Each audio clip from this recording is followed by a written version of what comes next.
جی السلام علیکم ناظرین، میں ہوں فاروق سلطان اور آپ دیکھ رہے ہیں پروگرام جواب نامہ نواز اسٹوڈیوز اسلام آباد سے۔ براہ راست یہ پروگرام نشر کیا جا رہا ہے، سوال و جواب پہ مشتمل یہ پروگرام، جس میں آپ بھی شریک ہو سکتے ہیں اپنے سوالات کے ذریعے۔ رمضان المبارک میں روزانہ یہ پروگرام 11:30 بجے کے بعد جو ہے یہ ہم آپ کے سامنے لے کے آتے ہیں۔ ہمارے اس پروگرام کے جو مستقل پارٹیسپینٹس ہیں جناب خالد محمود عباسی صاحب ہیں، مدثر رشید آج بھی ہمارے ساتھ شریک گفتگو رہیں گے۔ آج جو ہمارے موضوعات ہیں سورہ کہف اور سورہ بنی اسرائیل کے حوالے سے آج ہماری گفتگو ہوگی۔ کچھ ہسٹوریکل پرسپیکٹیو میں چیزیں آئیں گی، دجالی فتنے کے حوالے سے کویسچنز جو ہیں وہ سامنے رکھے جائیں گے۔ اس حوالے سے اگر آپ کے کوئی بھی کویسچن ہو، آپ اپنا یہ کویسچن ہمیں ارسال کر سکتے ہیں۔ ہماری اس لائیو ویڈیو کے کامنٹ میں آپ اپنا کویسچن ہمیں بھیج سکتے ہیں، اور اسی طریقے سے ہمارا فون نمبر اور SMS کے ذریعے آپ واٹس ایپ کر سکتے ہیں، میسج کر سکتے ہیں۔ ہمارا پیج ہے نواز اسٹوڈیوز کا فیس بک پہ، آپ اس پہ میسج کر سکتے ہیں۔ تو یہ مختلف ذریعوں سے آپ یہ کویسچن جو ہے وہ ہم تک ارسال کر سکتے ہیں۔ پروگرام کا باقاعدہ آغاز کرتے ہیں۔ بنی اسرائیل کے حوالے سے مطلب ایک ہم دیکھتے ہیں کہ آغاز میں عروج و زوال کا ذکر آیا۔ یہ بتائیں کہ ہم بطور امت مسلمہ ہمیں بنی اسرائیل کی تاریخ سے واقفیت رکھنا کتنا ضروری ہے اور کیوں؟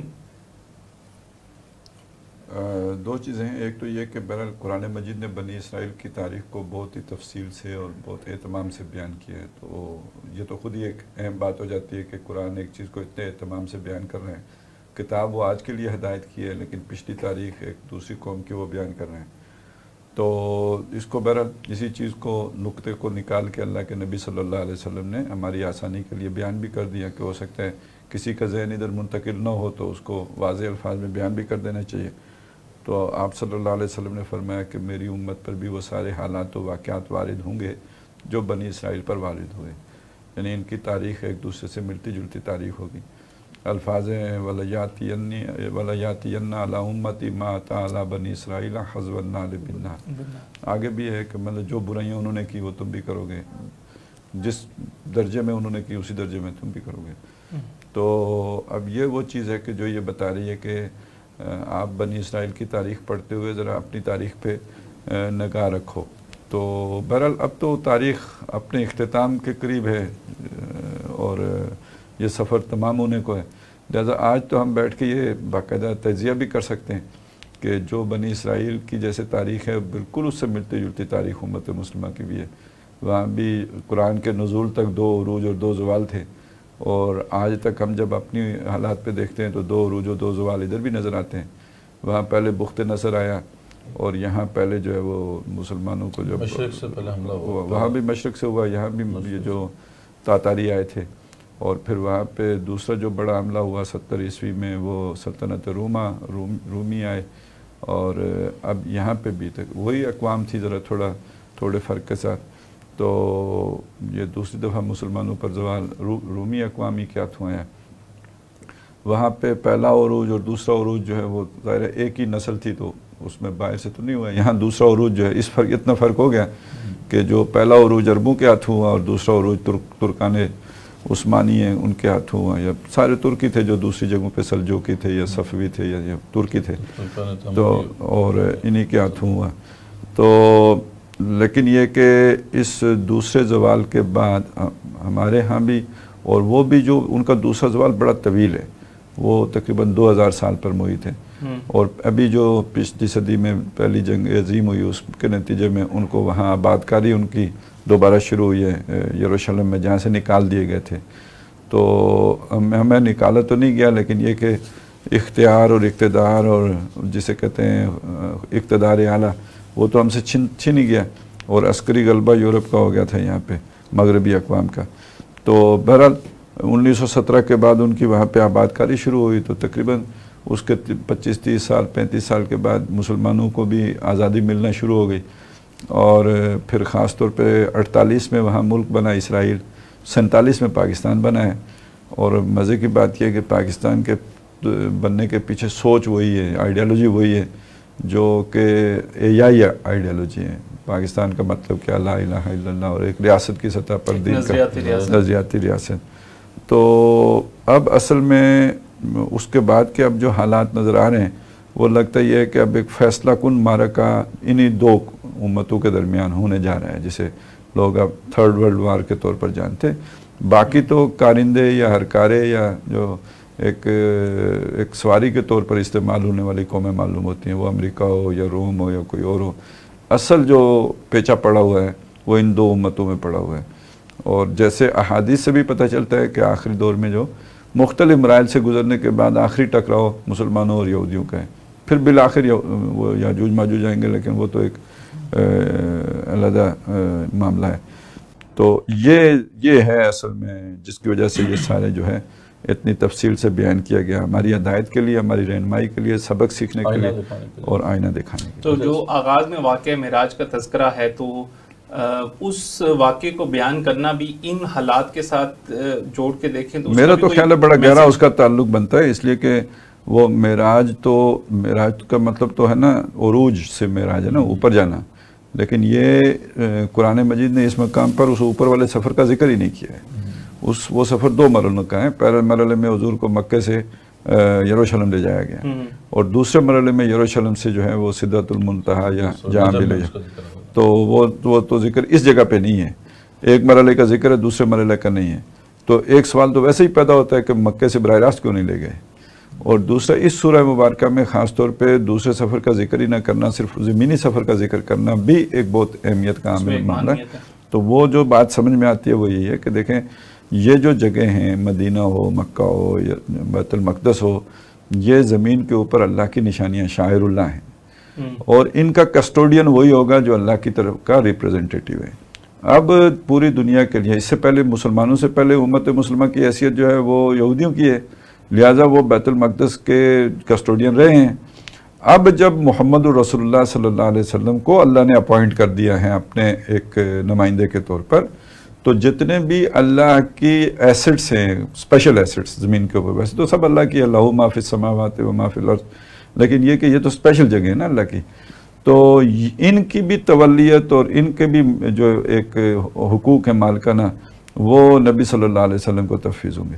اور آپ کا وہاں لے جانا اور وہاں لے جا کر مسجد اقصیٰ میں تمام انبیاء جو کبھی وہاں پہ مصلی پہ کھڑے ہوتے تھے، ان سب کی موجودگی میں حضور کو اس مصلی پہ کھڑا کرنا اور ان کو ان کے پیچھے نماز پڑھوانا، یہ در حقیقت علامت ہے اس بات کی کہ اب یہ بیت المقدس یہودیوں سے لے کر نبی صلی اللہ علیہ وسلم کی تولیت میں دے دیا گیا. تو یہ روحانی دنیا میں تو اسی موقع پہ ہو گیا. اور باقی یہ ہے کہ حضرت عمر رضی اللہ تعالیٰ عنہ کے دور میں اس پر باقاعدہ یعنی اس کے تشریعی طور پر بھی ہمارے پاس آ گیا ہے، اور پھر اس حق تو پھر مسلمانوں کا ہو گیا، کیونکہ وہ جگہ ہی اللہ کی ہے. تو اللہ نے اس جگہ پہ یعنی اپنے جو نمائندہ جماعت جو بنائی ہے حضور کے بعد، وہ امت مسلمہ ہے اور وہی اس کی. تو اس کا تعلق اس چیز کے ساتھ ہے کہ اس پہ یہودیوں کا حق نہیں رہا اب، اور اس پر بھی مسلمانوں کا حق ہے. اس لیے وہ پوری تاریخ کا آغاز ہی اس بات سے کیا گیا کہ سبحان الذی اسریٰ بعبدہ لیلا من المسجد الحرام الی المسجد الاقصی. تاریخ کے اندر جو مواصلات کی بات ہے بڑی، اس میں دیکھیں کہ 3 مواصلات آپ نے یہاں تک بھی فرمایا تھا نا کہ اگر ان میں سے ایسا بدبخت پیدا ہوا جس نے اپنی ماں کے ساتھ جو ہے وہ زنا کیا، تو تم میں بھی ایسا بدبخت پیدا ہوگا. اتنی مواصلات صرف یہی نہیں تھا کہ کیا، بلکہ یہ کہ اعلانیہ کیا. ٹھیک ہے، اعلانیہ کے الفاظ ہیں اس کے اندر حدیث کے. تو اچھا، اب وہ ہم دیکھتے ہیں کہ جو پیرلز ڈرا کرتے ہیں نا، تو اگر ہم آج کے سینیریو کا دیکھیں کہ ہم کہاں پہ کھڑے ہیں، تو ہمیں وہ دیکھنا پڑے گا جب وہ رومیوں کا ان کے اوپر تسلط ہوا تھا، اس کے بعد کا دور جو ہے. تو جب یہ ہیرود اعظم وہاں پہ ان کا ایک پپٹ جو بٹھا دیا گیا تھا، ٹھیک ہے، بنی اسرائیلیوں کے اوپر. رومیوں کا طریقہ یہ تھا کہ جہاں بھی وہ حکومت کرتے تھے وہ اس طریقے سے سیاسی حکومت ان کی تھی، مذہبی نہیں کی تھی. کچھ ایسا تھوڑا جس طرح ہوتا ہے ہمارے ہاں جیسے اس وقت سیٹ اپ ہے، تو آج بھی ہمارا بھی اب دیکھیں کہ حکومت انہیں کی ہے، پپٹس جہاں پہ بیٹھے ہوئے ہیں ان کے باز گزار ہیں، سب کچھ ہے. اب اس میں ہم دیکھتے ہیں کہ جو ان کی سوسائٹی کا حال کیا ہوا ہے. یہ جو آپ کہتے ہیں نا مذہبی، یہ جو وہ ہیرود تھا، وہ اس نے مذہب والوں کو اپنے ساتھ ملایا ہوا تھا، لیکن جس تہذیب کی ترویج کر رہا تھا وہ رومی تہذیب. جی اصل میں دیکھیں وہ بات ہے، یعنی مطلب آپ مسجدیں بناؤ، گرجے بناؤ، یہ کرو وہ کرو، وہ ان کو خوش رکھو. مطلب اگر آپ تاریخ دیکھیں نا تو جو ہمارے ہاں جنرل ضیاء الحق صاحب نے کیا، وہ والا سیٹ اپ تھا، یہ لگتا ہے کہ انہی کو کاپی کیا. کیونکہ اس میں ہر قسم کے جو تھے سیٹ اپ وہاں پہ وہی تقسیم جو یہاں پہ آپ کو وہاں ملتی ہے. وہاں ماڈرن جیوز بھی تھے, وہ جیوز جو کہ چاہتے تھے کہ جناب تہذیب جو ہے یعنی جو اس وقت کی ویسٹرن تہذیب تھی, رومن تہذیب, اس کے تحت زندگی گزارے. اس میں وہ لوگ بھی تھے جو مذہبی طبقہ تھا, ٹھیک ہے, وہ جو مذہب کے تحت ٹریڈیشنل طبقہ جسے کہتے ہیں, ٹریڈیشنل مذہبی طبقہ تھا, وہ بھی تھے. اچھا, وہاں پہ ریولوشنریز بھی تھے یا وہ جو مطلب ریزسٹنس جو طالبان ٹائپ کے وہ بھی تھے. یعنی اگر آپ دیکھیں اس کا, اگر مطالعہ کیا جائے اس ایرا کا, تو آپ حیران ہوں گے کہ اتنی مماثلت ہے, لگتا ہے جیسے ہماری بات ہو رہی ہے, اتنا کلیئر آئینہ ہے. پھر اسی تناظر میں جب یا جو ڈیزائنر ہیں انہوں نے وہیں سے لے کے تو ادھر مطلب اس کو ایگزیکیوٹ آپ دیکھ سکتے ہیں, بلکہ ایسا آپ ہو کر سکتے ہیں. پھر آپ دیکھتے ہیں کہ اس کے بعد جب ہیرود کا جو ہے اس کے پوتوں کی بات آئی, تو پھر اس کی پوتوں کی حکومت آئی, اس کے جو بیٹوں کی حکومت آئی, تو اس میں بھی اس طرح بھی وہی حالات تھے جب عیسیٰ علیہ السلام مبعوث ہوئے. اچھا, تو عیسیٰ علیہ السلام کا بھی جو زمانہ ہے وہ بہت اہم ہے ہمارے لیے, اسپیشلی جس سینیریو میں ہم ہیں اس وقت. ایک بگڑی ہوئی مسلمان قوم ہے جس کو اپنی مسلمانیت پہ زوم بھی بہت ہے, بے عملی کے باوجود اپنے آپ کو مسلمان بھی کہتے ہیں اور فخر سے کہتے ہیں. اور ہر 2 نمبری جو ہے وہی افتؤمنون ببعض الکتاب وتکفرون ببعض, جس طرح انہوں نے تماشا بنایا ہوا تھا, نماز کو انہوں نے مذاق بنا لیا ہوا تھا اس وقت تک. ہم دیکھتے ہیں کہ جو بائبل وغیرہ کے اندر جو ان کی تاریخ ہے کہ عین جو ہے سبت کے دن تجارت ہوتی تھی, پھاٹکوں سے جو ہے وہ جہاز لد کے جاتے تھے, سریعام بے حرمتی ہوتی تھی سبت کے دن. حالانکہ اس کے اوپر سزا کیا تھی؟ قتل کی سزا. اور سود کا جو کاروبار, زنا عام تھا, شرک جو ہے یہ سود کا کاروبار مطلب ان کے سب سے جو بڑے وہ مذہبی رہنما ہوتے تھے وہ کرتے تھے, اور مذہب کے نام پہ کیا جاتا تھا. وہ تو مذہب کے نام پہ تو اور بھی وہ تھا نا کہ وہ جو کرنسی چینج کرتے تھے, اولیاء پرستی. پھر یہ جو صوفیہ کا سسٹم ہوا, وہاں قبالہ کا سسٹم ہوا, وہاں فل مطلب وہی جس طرح یہاں محفلیں چل رہی تھی وہاں بھی محفلیں چل رہی تھی, یا درس و تدریس بھی چل رہی تھی بیچ میں, مطلب فتویٰ بازیاں بھی چلتی تھی خوب. یعنی آپ دیکھتے ہیں کہ آپ حیران ہوتے ہیں, آپ حدیث کو پڑھتے ہیں, آپ قرآن کی آیات کو دیکھتے ہیں کہ اتنی مماثلت. اور اس دوران پھر جب حضرت عیسیٰ علیہ السلام کا آنا اور ان کی جو پھر ایک پیغمبرانہ شان سامنے آتی ہے, جس طرح پھر انہوں نے ایک پوری سوسائٹی کو کہ آگے بند باندھنے کی کوشش کی اور کھڑے ہو گئے, مجمع علیہ موقف کے خلاف کھڑے ہو گئے. یعنی اس میں ایک جو تھے یعنی عیسیٰ علیہ السلام کے واعظ جو ہیں, خاص طور پر اگر بائبل آف برناباس پڑھیں, باقی ہلا دینے والے وہ واعظ ہے کہ اس میں انہوں نے علماء پہ یہ الزام لگایا تھا کہ یہ شرک کرتے ہیں. تو ایک دفعہ وہ ایک جگہ پہ علماء جو ہے ان کو بلاتے ہیں, جب دیکھتے ہیں کہ یہ بہت جوشیلا یہ دائی ہے, تو اس کو انہوں نے بلایا کھانے پہ. ان کا دیکھیں شرک تو نہیں کرتے نا, آپ ہمیں کیوں کہتے ہیں؟ جوش خطابت میں کہتے ہیں جی. انہوں نے کہا کہ یہ جبوں کے نیچے یہ بت ہیں جو تم نے رکھے ہیں, تم خود خدا ہو. وہی اتخذوا احبارهم ورهبانهم اربابا من دون اللہ. ان کو سمجھایا شرک کا مطلب, سمجھایا ان کو عیسیٰ علیہ السلام. چلیے وہ بائبل اور برناباس پڑھنے والی کتاب ہے. اس طرح دوسری کتاب جو بہت ریکمینڈڈ ہے وہ رضا ازلان کی ہے, life and times of Jesus of Nazareth, زیرٹ کے نام سے. وہ بھی ورڈ وننگ کتاب ہے. اگر آپ نے ان کی کیونکہ وہ بڑا ریلیونٹ ہے آج کے حوالے سے, تو یعنی بہت زبردست مماثلت ہے. اب لیکن یہ اسسمنٹ ہے ہماری کہ ٹائٹس ان کا جو ہے وہ آیا جب ٹائٹس رومی, تو اس نے پھر جو ان کی اینٹ سینٹ بجائی ہے, 1,36,000 جو ہے یہودی ایک دن میں قتل کیے, باقیوں کو کیپٹیو بنا لیا. ہمارا ٹائٹس شاید, لیکن یہ اگر اس پوری جنگ میں دیکھیں 11-12 لاکھ قتل ہوئے ہیں ٹوٹل. 1,33,000 تو ایک دن میں ہوئے نا, جنگ تو 6 مہینے ہوئی ہے. جو یروشلم پہ اٹیک کیا تھا, مطلب دیکھیں اٹیک اس نے کیوں کیا تھا, اس لیے کہ ویسے تو رومیوں کا قبضہ تو پہلے سے تھا, اور وہ ایک جو بھی جیسے یہ بتا رہے ہیں کہ ایک مقامی پپٹ بٹھایا ہوا تھا انہوں نے. تو یہ جو وہاں پہ جو مختلف طریقیں تھیں, اب ذرا ایک طرف یہ دیکھو کہ حضرت مسیح کا تو کر دیا انکار, ان کو تو نہیں مانا.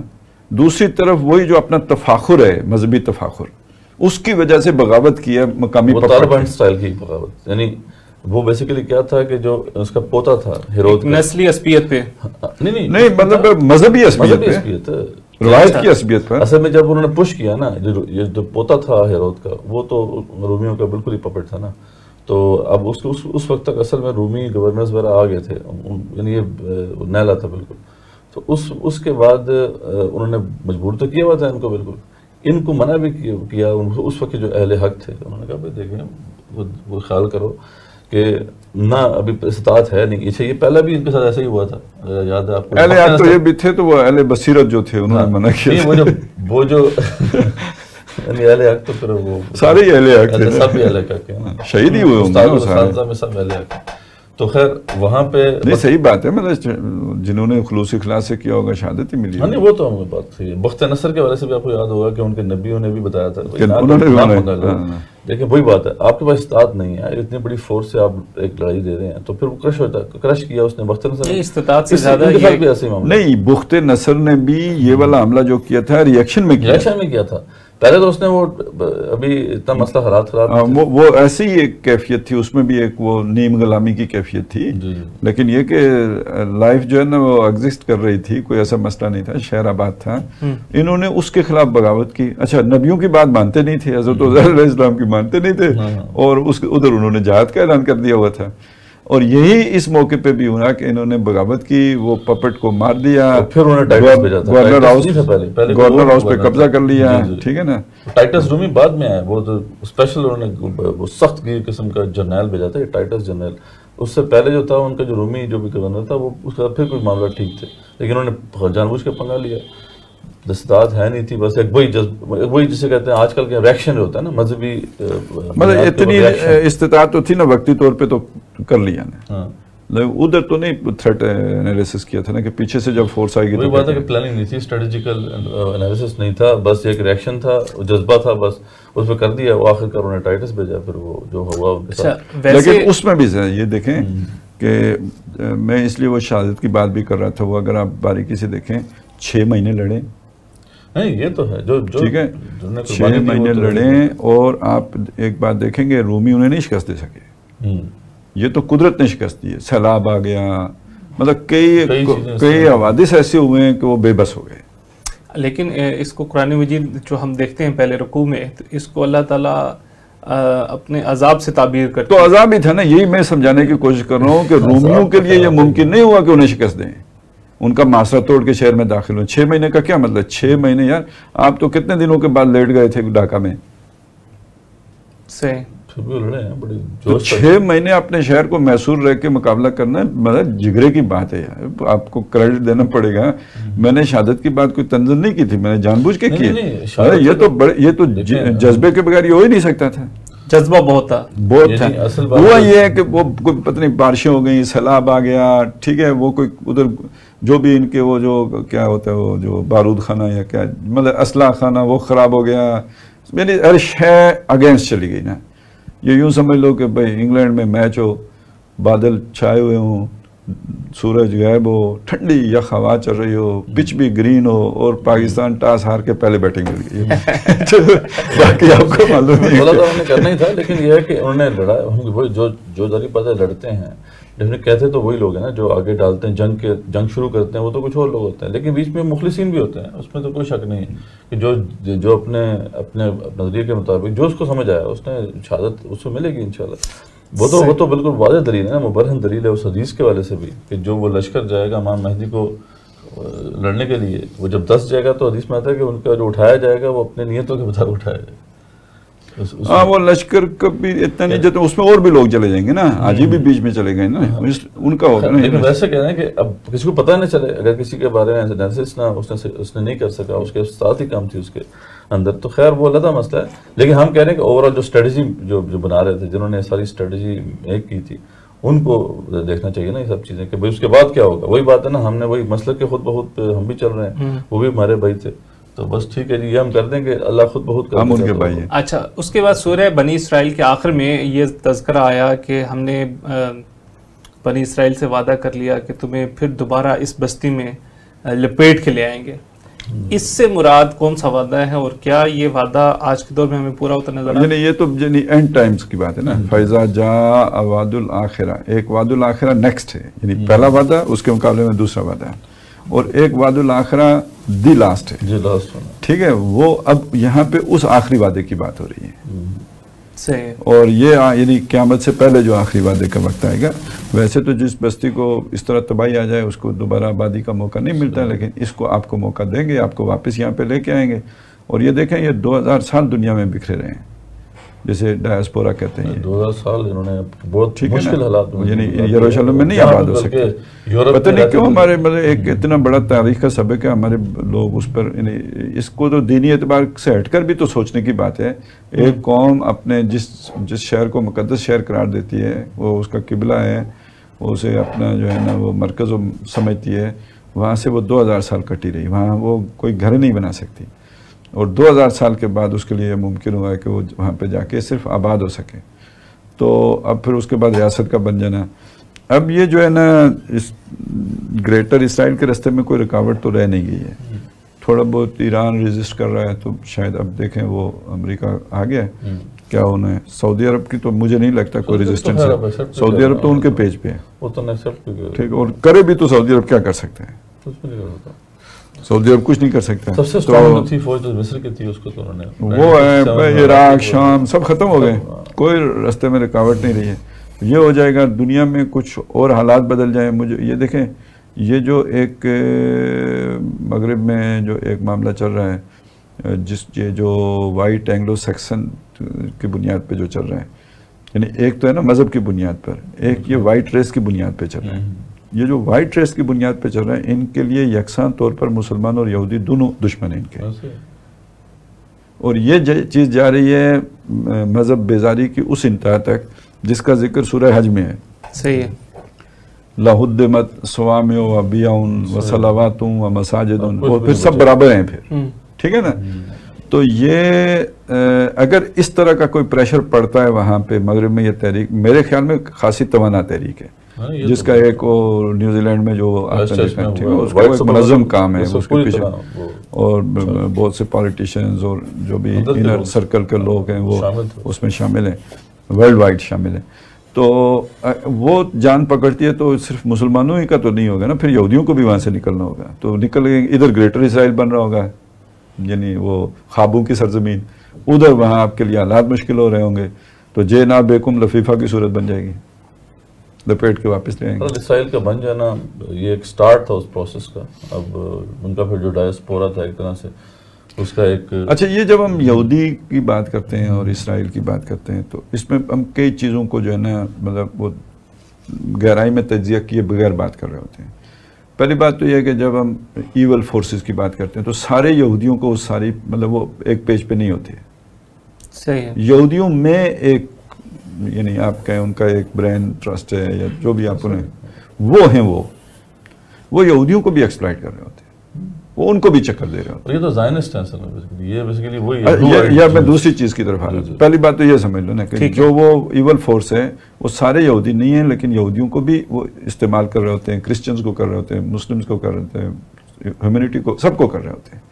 ٹھیک ہے, وہ ایک خاص کوئی ہے, وہ موسیٰ علیہ السلام کے دور میں بھی تھا. اور یہ میں آپ کو بتاؤں کہ مجھے پہلی دفعہ اس کو سمجھ میں آئی جب انگلینڈ میں ٹریفالگر اسکوائر پہ ہم نے دیکھا کہ کچھ جیوز اسرائیل اسٹیٹ کے خلاف احتجاج کر رہے تھے. اچھا جی, اور وہ ان کا پھر ایک ریگولر پروسیس تھا, یعنی ہم نے کئی دفعہ دیکھا. تو ہم نے ایک دفعہ ان سے پوچھا, وہ کہتے ہیں کہ یہ جیوز نہیں ہیں, یہ جو ہے یہ تو زائنسٹ ہے, یہ جو ہے ہم ان کے ساتھ. اب اس کو یہ دیکھو کہ مطلب قارون تھا, سامری تھا, یہ بلم بن بہورا ہے, یہ سارے یہودی ہیں, لیکن یہ انبیاء کی لائن پہ تو نہیں ہے نا. ان کا رول کافی زیادہ, ہاں, اور ہر رول ہے یہ تو کچھ ایک سمبولک ہے نا. ان کے اثر و رسوخ, ان کی اسٹیبلشمنٹ بڑی مضبوط ہے, اندر تھی, پہلے بھی تھی. آخر نبیوں کو کون قتل کرتا تھا؟ مسلمان تو نہیں جاگے, اس وقت تھے ہی نہیں. بنی اسماعیل تو نہیں کرتے تھے, وہ قبطی تو نہیں کرتے تھے, یہ خود ہی کرتے تھے. تو ان کے اندر وہ ایول فورس ہمیشہ سے چلی آئی ہے. یہ باقیات سامری جو ہے نا, یہ ان میں ہمیشہ موجود رہی ہیں, اور وہی ہے اصل میں جو اس وقت یہودی, اصل والے یہودی پہ غالب ہے, مطلب اس نے انہیں قبضے میں کر کے رکھا ہوا ہے. اب اس میں ایک نئی ڈائمنشن ہے جو آپ بلیو آئیڈ والا کہہ رہے ہیں نا, جو ہاں, یہ ایک اور تحریک کے ساتھ ان کا تعلق ہے, اور محسوس یہی ہوتا ہے کہ یہ وہ جو ہے نا یاجوج ماجوج والی تحریک ہے. یہ انہوں نے یہودیت کو اختیار کیا, یہ خود یہودی نہیں ہے, یہ نسلاً یہودی نہیں ہے, بن گئے کچھ یہودی بن اور کچھ وہ ہیں کہ جو اچھا عیسائی بن کے پروٹسٹنٹ بن گئے. تو پروٹیسٹنٹس عیسائی کرسچنز اور یہ والے جو بلیو آئیڈ جوز ہیں یہ دونوں متفق ہیں صہیونیت پہ، ایک ایجنڈا ہے ان کا زائنزم کا. تو اس وقت دنیا میں حکمرانی تو ان کی ہے، نہ یہودیوں کی ہے نہ مسلمانوں کی ہے. ہاں اس وقت یعنی یہ جو وہ اقبال کے دور والے جو یاجوج ماجوج ہیں ان کی حکمرانی ہے، اگرچہ کہ ہمارے دور کے یاجوج ماجوج اب سر اٹھا رہے ہیں، دیکھیں کیا ہوتا ہے.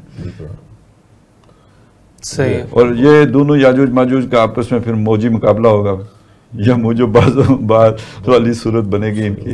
تو بنی اسرائیل کے ساتھ ہی ہمیں جو صورت نظر آتی ہے، ایک صورت میں بنی اسرائیل کی تاریخ کا تذکرہ اور بیت المقدس. اچھا وہ جو یہ مذہبی یہودی جو اس کی مخالفت کرتے ہیں اس لیے کہ وہ کہتے ہیں ڈمی اسٹیٹ ہے، یہ ہماری اسٹیٹ ہی نہیں. ہم سارے اسے یہودی اسٹیٹ مان رہے ہیں، وہ اسے یہودی اسٹیٹ نہیں مانتے. تو اصل میں وہ زائنسٹ ہیں بیسیکلی. اب وہ یہودی بھی ان کے وہ سمجھتے ہیں کہ یہ ظالم ہیں اور یہ غلط ہیں، سیٹنسٹ ہیں، یہ بھی کہتے ہیں یہ شیطانی ہیں. ہاں. بنی اسرائیل کا کیا تعلق ہے سورہ کہف کے ساتھ، اور بنی اسرائیل کی اس تاریخ کا بیان اور اس حوالے سے یہ جنگوں کا تذکرہ، پھر سورہ کہف کے اندر جنگ کا تذکرہ اور پھر دجالی فتنہ، ان کو ہم ریلیٹ کیسے کر سکتے ہیں؟ یہ بہت ان کی بڑی آپس میں گہری مناسبت ہے. اس کو سمجھ لینا کہ یہ جو یہ یہودی تھے نا، انہی کا ایک بندہ تھا جس نے جو سینٹ پال تھا، جس نے عیسائیت کو مجروح کر دیا یا اس کا ناک نقشہ تبدیل کر دیا.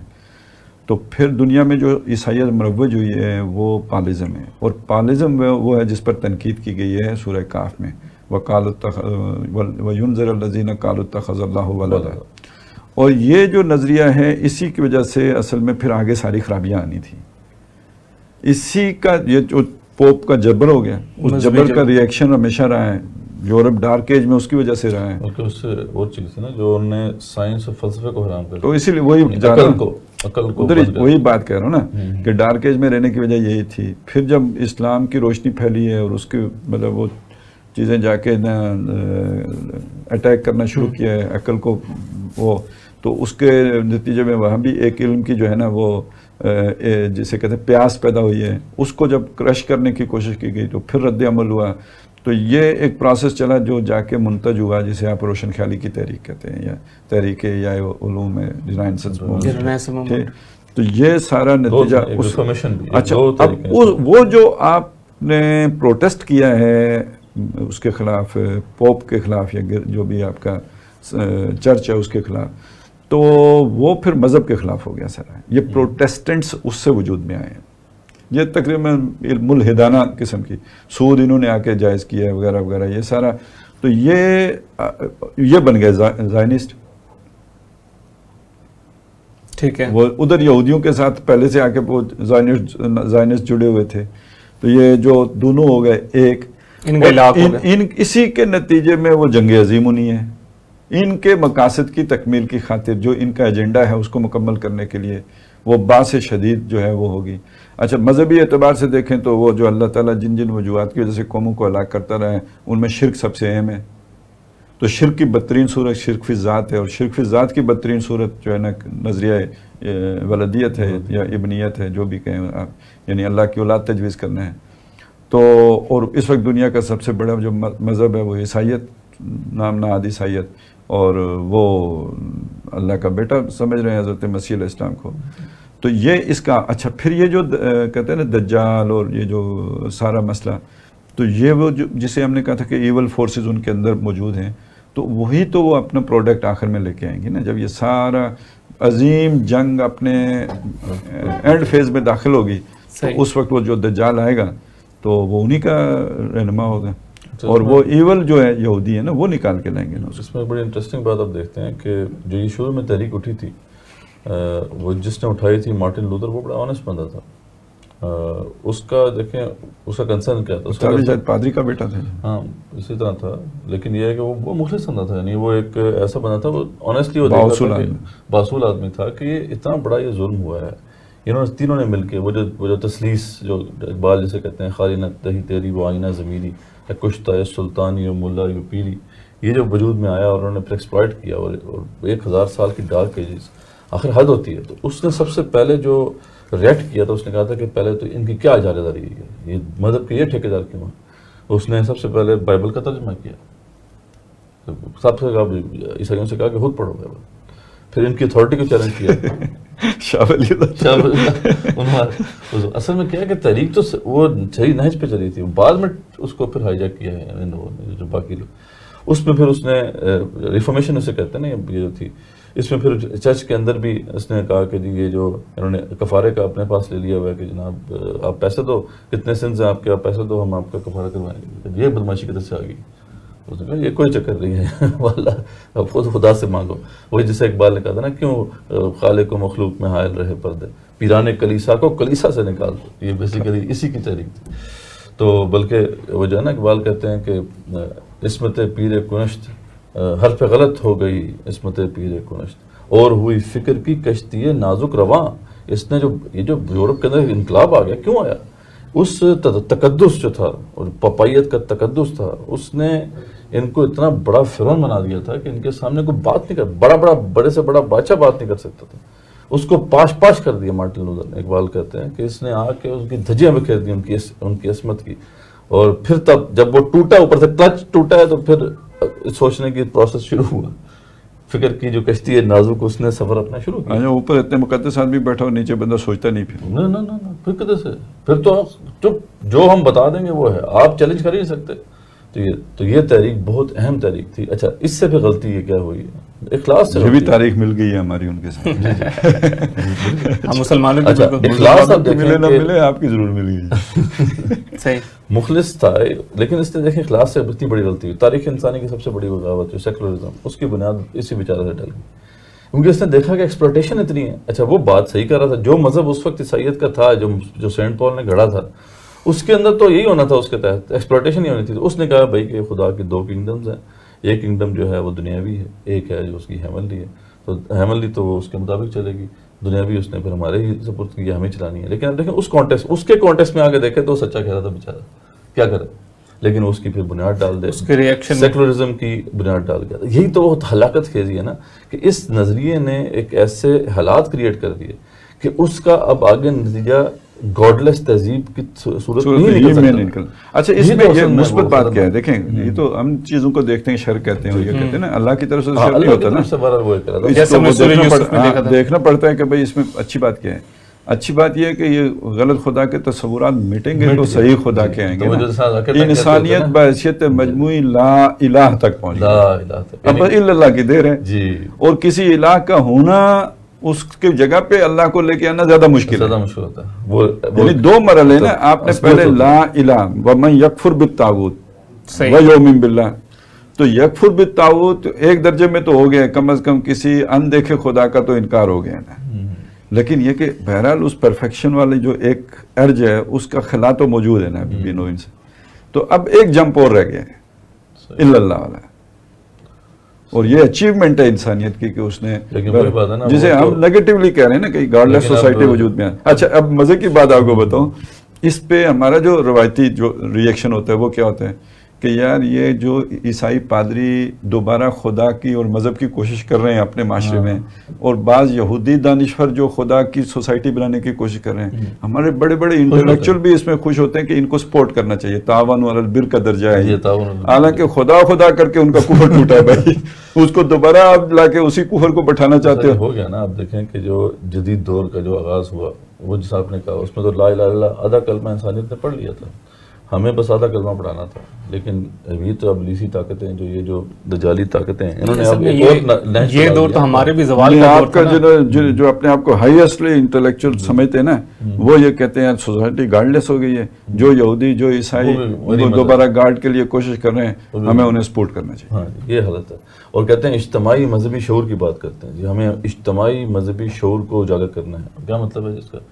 وہی وحدت ادیان والا تصور ہے. آپ کا وہی ہے اجتماعی مذہبی شعور، تو یہی ہوتا ہے. الفاظ بدلے ہیں، بوتل تبدیل ہوئی ہے، شراب ہوئی ہے. بعض بھائی تو یہ بھی سمجھتے ہیں کہ ہم اب یہ جو جنگ ہے ہماری سروں کی اکٹھی جنگ ہے، کہ اب ہم نے جو ہے وہ خدا کو پہلے ثابت کرنا ہے. پہلے خدا تو ان کا 3 والا، ان کا 3 والا ہے. چلیں اس کو آگے چلتے ہیں. آج ہمارے کیونکہ عزیر کا بیٹا ہے، بھگوان والوں کا بھی ہے، بدھسٹ والوں کا بھی ہے، وہ اب سب ایک مطلب سب اکٹھا ہو. کوسچن میرے پاس کافی آ چکے ہیں، لیکن سورہ کاف کا تھوڑا سا ہم ایک ایک اجمالی تعارف حاصل کر لیں. دو اس میں سوالات ہیں. پہلا سوال یہ ہے کہ قرب قیامت کے حوالے سے مسلمانوں کا عقیدہ ہے کہ حضرت عیسیٰ کے منتظر ہیں. ایک انتظار عیسائی کر رہے ہیں ایک مسیحا کا, ایک انتظار یہودی کر رہے ہیں مسیح, اور ان کا بھی جو ہے ایسے ہی الفاظ جو ہے وہ استعمال ہیں. کیا یہ تینوں ایک ہی شخصیت کے حوالے سے انتظار ہیں, یا یہ کہ یہ کوئی مختلف شخصیات ہیں؟ اس کے حوالے سے اگر بتائیے کہ تینوں یہودیوں کے عام بھی ظاہر ہے, ان کی تعلیمات میں بھی تھا نا ان کا ایک مسیحا کے آنے کا ذکر ہے. وہ حضرت مسیح تھے, آئے چلے گئے, انہوں نے مانا ہی نہیں. ٹھیک ہے, اس کے بعد لیکن وہ جگہ تو خالی ہے, جو آیا تھا مانا نہیں, تو جگہ وہ پیشن گوئی ہیں وہ تو اسی طرح خالی ہے. تو ان کو چلاک لوگوں نے ان پیشن گوئیوں کو استعمال کیا ہے کہ وہ جگہ خالی ہے, وہ بندہ بھی آنا ہے, امام غیب جو ان کا ہے وہ اس نے بھی آنا ہے. دوسری بات یہ ہے کہ عیسائی ہیں, ان کا عقیدہ یہ ہے کہ حضرت مسیح آئے تھے, لیکن یہ کہ ان کو یہودیوں نے سولی چڑھا دیا ہے, اور اللہ تعالیٰ نے اپنے بیٹے کو سولی چڑھنا مان کے یعنی ہونے دے کے تو در حقیقت ان کے ماننے والوں کے گناہوں کا کفارہ کرا دیا ہے. لیکن یہ کہ ان کو دوبارہ زندہ کر کے آسمان پہ لے گیا ہے, اور پھر اینڈ ٹائم سے وہ واپس آئیں گے اور اپنے ماننے والوں کو نجات دلائیں گے, اور ایک بہت بڑی جنگ ہوگی, اور نجات وہ اس طرح دے رہیں گے کہ اپنے ماننے والوں کو اٹھا کے آسمان پہ لے جائیں گے. ریپچر ہے یہ. اور پھر جب وہ جنگ ختم ہو چکی ہوگی تو ان کو لے کے واپس زمین پر اتریں گے اور حکومت کریں گے, اور یہ سارے ہیں. صحیح. مسلمانوں کا ماننا یہ ہے کہ وہ آئے تھے, انہیں قتل کرنے کی کوشش کی گئی ہے, وہ کامیاب نہیں ہوئے ہیں, وہ زندہ آسمان پر اٹھائے گئے ہیں بغیر مغلوب و مصلوب ہوئے. ٹھیک ہے, وہ اٹھائے گئے آسمان پہ, اور آخری وقتوں میں وہ واپس آئیں گے جب دجال جو ہے ایک وہ جو بھی ایک اینٹی کرائسٹ ہے جو وہ زمین پہ دندناتا پھرتا ہوگا اور ان کے ہاتھوں وہ قتل ہوگا. یہ ہمارا ماننا ہے, اور ہمارا ماننا بالکل ٹھیک ہے. باقی ماننا اس کے اندر کسی کی غلط فہمی ہے اور کسی کی چالاکی ہے. یہودیوں کی چالاکی ہے, عیسائیوں کی غلط فہمی ہے, اور ہماری خبر یقینی ہے کیونکہ آخری نبی ہے نبی صلی اللہ علیہ وسلم, اور وہ محفوظ ذریعے سے ہم تک وہ ساری باتیں پہنچی, اور قرآن مجید میں بھی یہی بات ہے. اب مسئلہ یہ ہے کہ یہ چیزیں انفولڈ کیسے ہوں گی اور یہ روبہ عمل کیسے آئے گا سارا معاملہ. تو محسوس یہ ہوتا ہے کہ یہودی اپنی قوم کو ایکسپلائٹ کرنے کے لیے اس تصور کو استعمال کریں گے کہ وہ جو ہمارے ہاں جس مسیح نے آنا تھا اس کے لیے وہ ایک دجال لے کے آئیں گے, اور وہ ان کی ایک اسپیشل ابلیسی کریشن ہے جو بڑا یعنی اس کے پاس مافوق الفطرت, یعنی اب دیکھیں نا مردے کو زندہ کر لینا, اور مطلب وہ جسے آج کل ہم اسپرچل فورسز کہتے ہیں تو وہ ان سے مسلح ہوگا. ٹھیک ہے, تو وہی ہے, لیکن آج کل اسی کو مطلب فرق کیسے کر سکتے ہیں جی آپ, یہی تو مسئلہ ہے. تو یعنی آپ کو ایسی مسٹری میں پڑھنے کی کیا ولا تقف ما لیس لک بہ علم, سیدھی سی بات ہے. تو وہ ان کے ساتھ ہوگا وہ, اور وہ اس کو لے کے نکلیں گے. اور اب اس میں اس نے رب تو بننا ہی ہے کیونکہ عیسائی مسیح کو جو ہے نا وہ خدائی اختیارات دیتے ہیں, لہٰذا وہ اپنے یہ ساری کرامات کر کے یا وہ جو بھی شعبدے بازیاں کر کے عیسائیوں کو بھی اپنی طرف اٹریکٹ کر لے گا کہ وہ تو مسیح آ گئے واپس جن کا ہم انتظار کر رہے تھے. تو اب جب وہ جیسے ہماری روایات میں ہے کہ یہ سارا علاقہ وہ قبضے میں کر لیں گے, اور مسلمان محصور ہوں گے مدینے میں, محصور ہوں گے مکے میں, محصور ہوں گے یروشلم میں. اب حضرت مسیح علیہ السلام دمشق میں اتریں گے, اور دجال جو ہے نا ان کو دیکھتے ہی رائے فرار اختیار کرے گا اور اسے مقام لط پہ جا کے وہ قتل کریں گے. تو چونکہ عیسائی تو غلط فہمی کا شکار ہوں گے, لہذا جب وہ اصل مسیح آئیں گے تو ان کو ماننے میں اور مسلمان ہونے میں اور توبہ طائب ہونے میں کوئی دیر نہیں لگے گی. تو یہودیوں کا مسئلہ یہ ہے کہ وہ تو غلط فہمی کی وجہ سے نہیں ہو رہا ہوگا, وہ تو ان کا وہ جان تو پوچھتے, اور ویسے بھی وہ ایک مغضوب علیہم قوم ہے, لہذا وہ حضرت مسیح علیہ السلام کے دور میں سارے یہ اب ان کا عذاب استیصال جو پینڈنگ تھا, جو پینڈنگ عذاب استیصال جو ہے وہ ان پر آ جائے گا. اچھا, یہ جو تذکرہ ہے سورہ کہف کے آغاز میں ایک بڑی جنگ کا, یہ بڑی جنگ جو ہے ان جو ایونٹس کے سیکوینس میں اس واقعے سے پہلے رونما ہوگی یا اس کے بعد؟ یہ جنگ تو شروع ہے, وہ جنگ تو خیر شروع, وہ جنگ شروع ہے, وہ 20-30 سال سے شروع ہے, یعنی فرسٹ گلف وار سے وہ تو شروع ہے. ٹھیک ہے.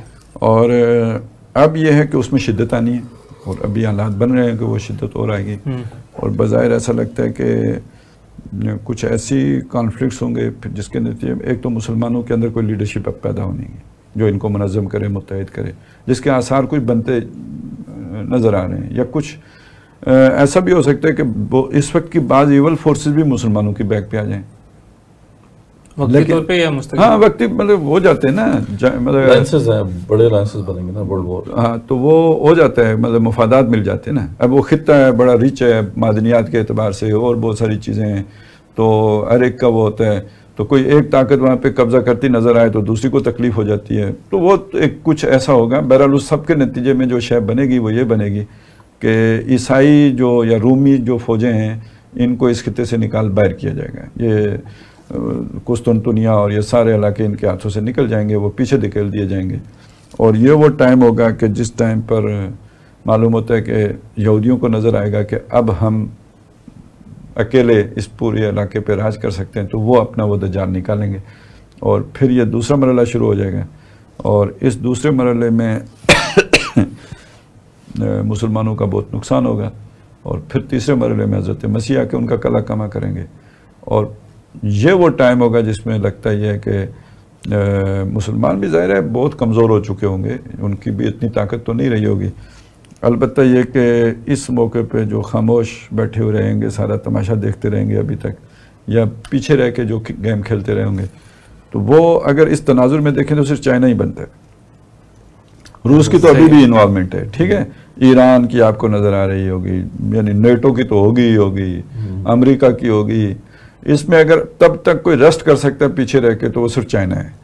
اور وہ مرحلہ ہوگا کہ اب چائنا کو نظر آئے گا یہ تو صرف واک اوور ہے، نہ خطے میں امریکہ رہا، نہ نیٹو رہا، نہ روس رہا، ٹھیک ہے، تو اب تو واک اوور ہے.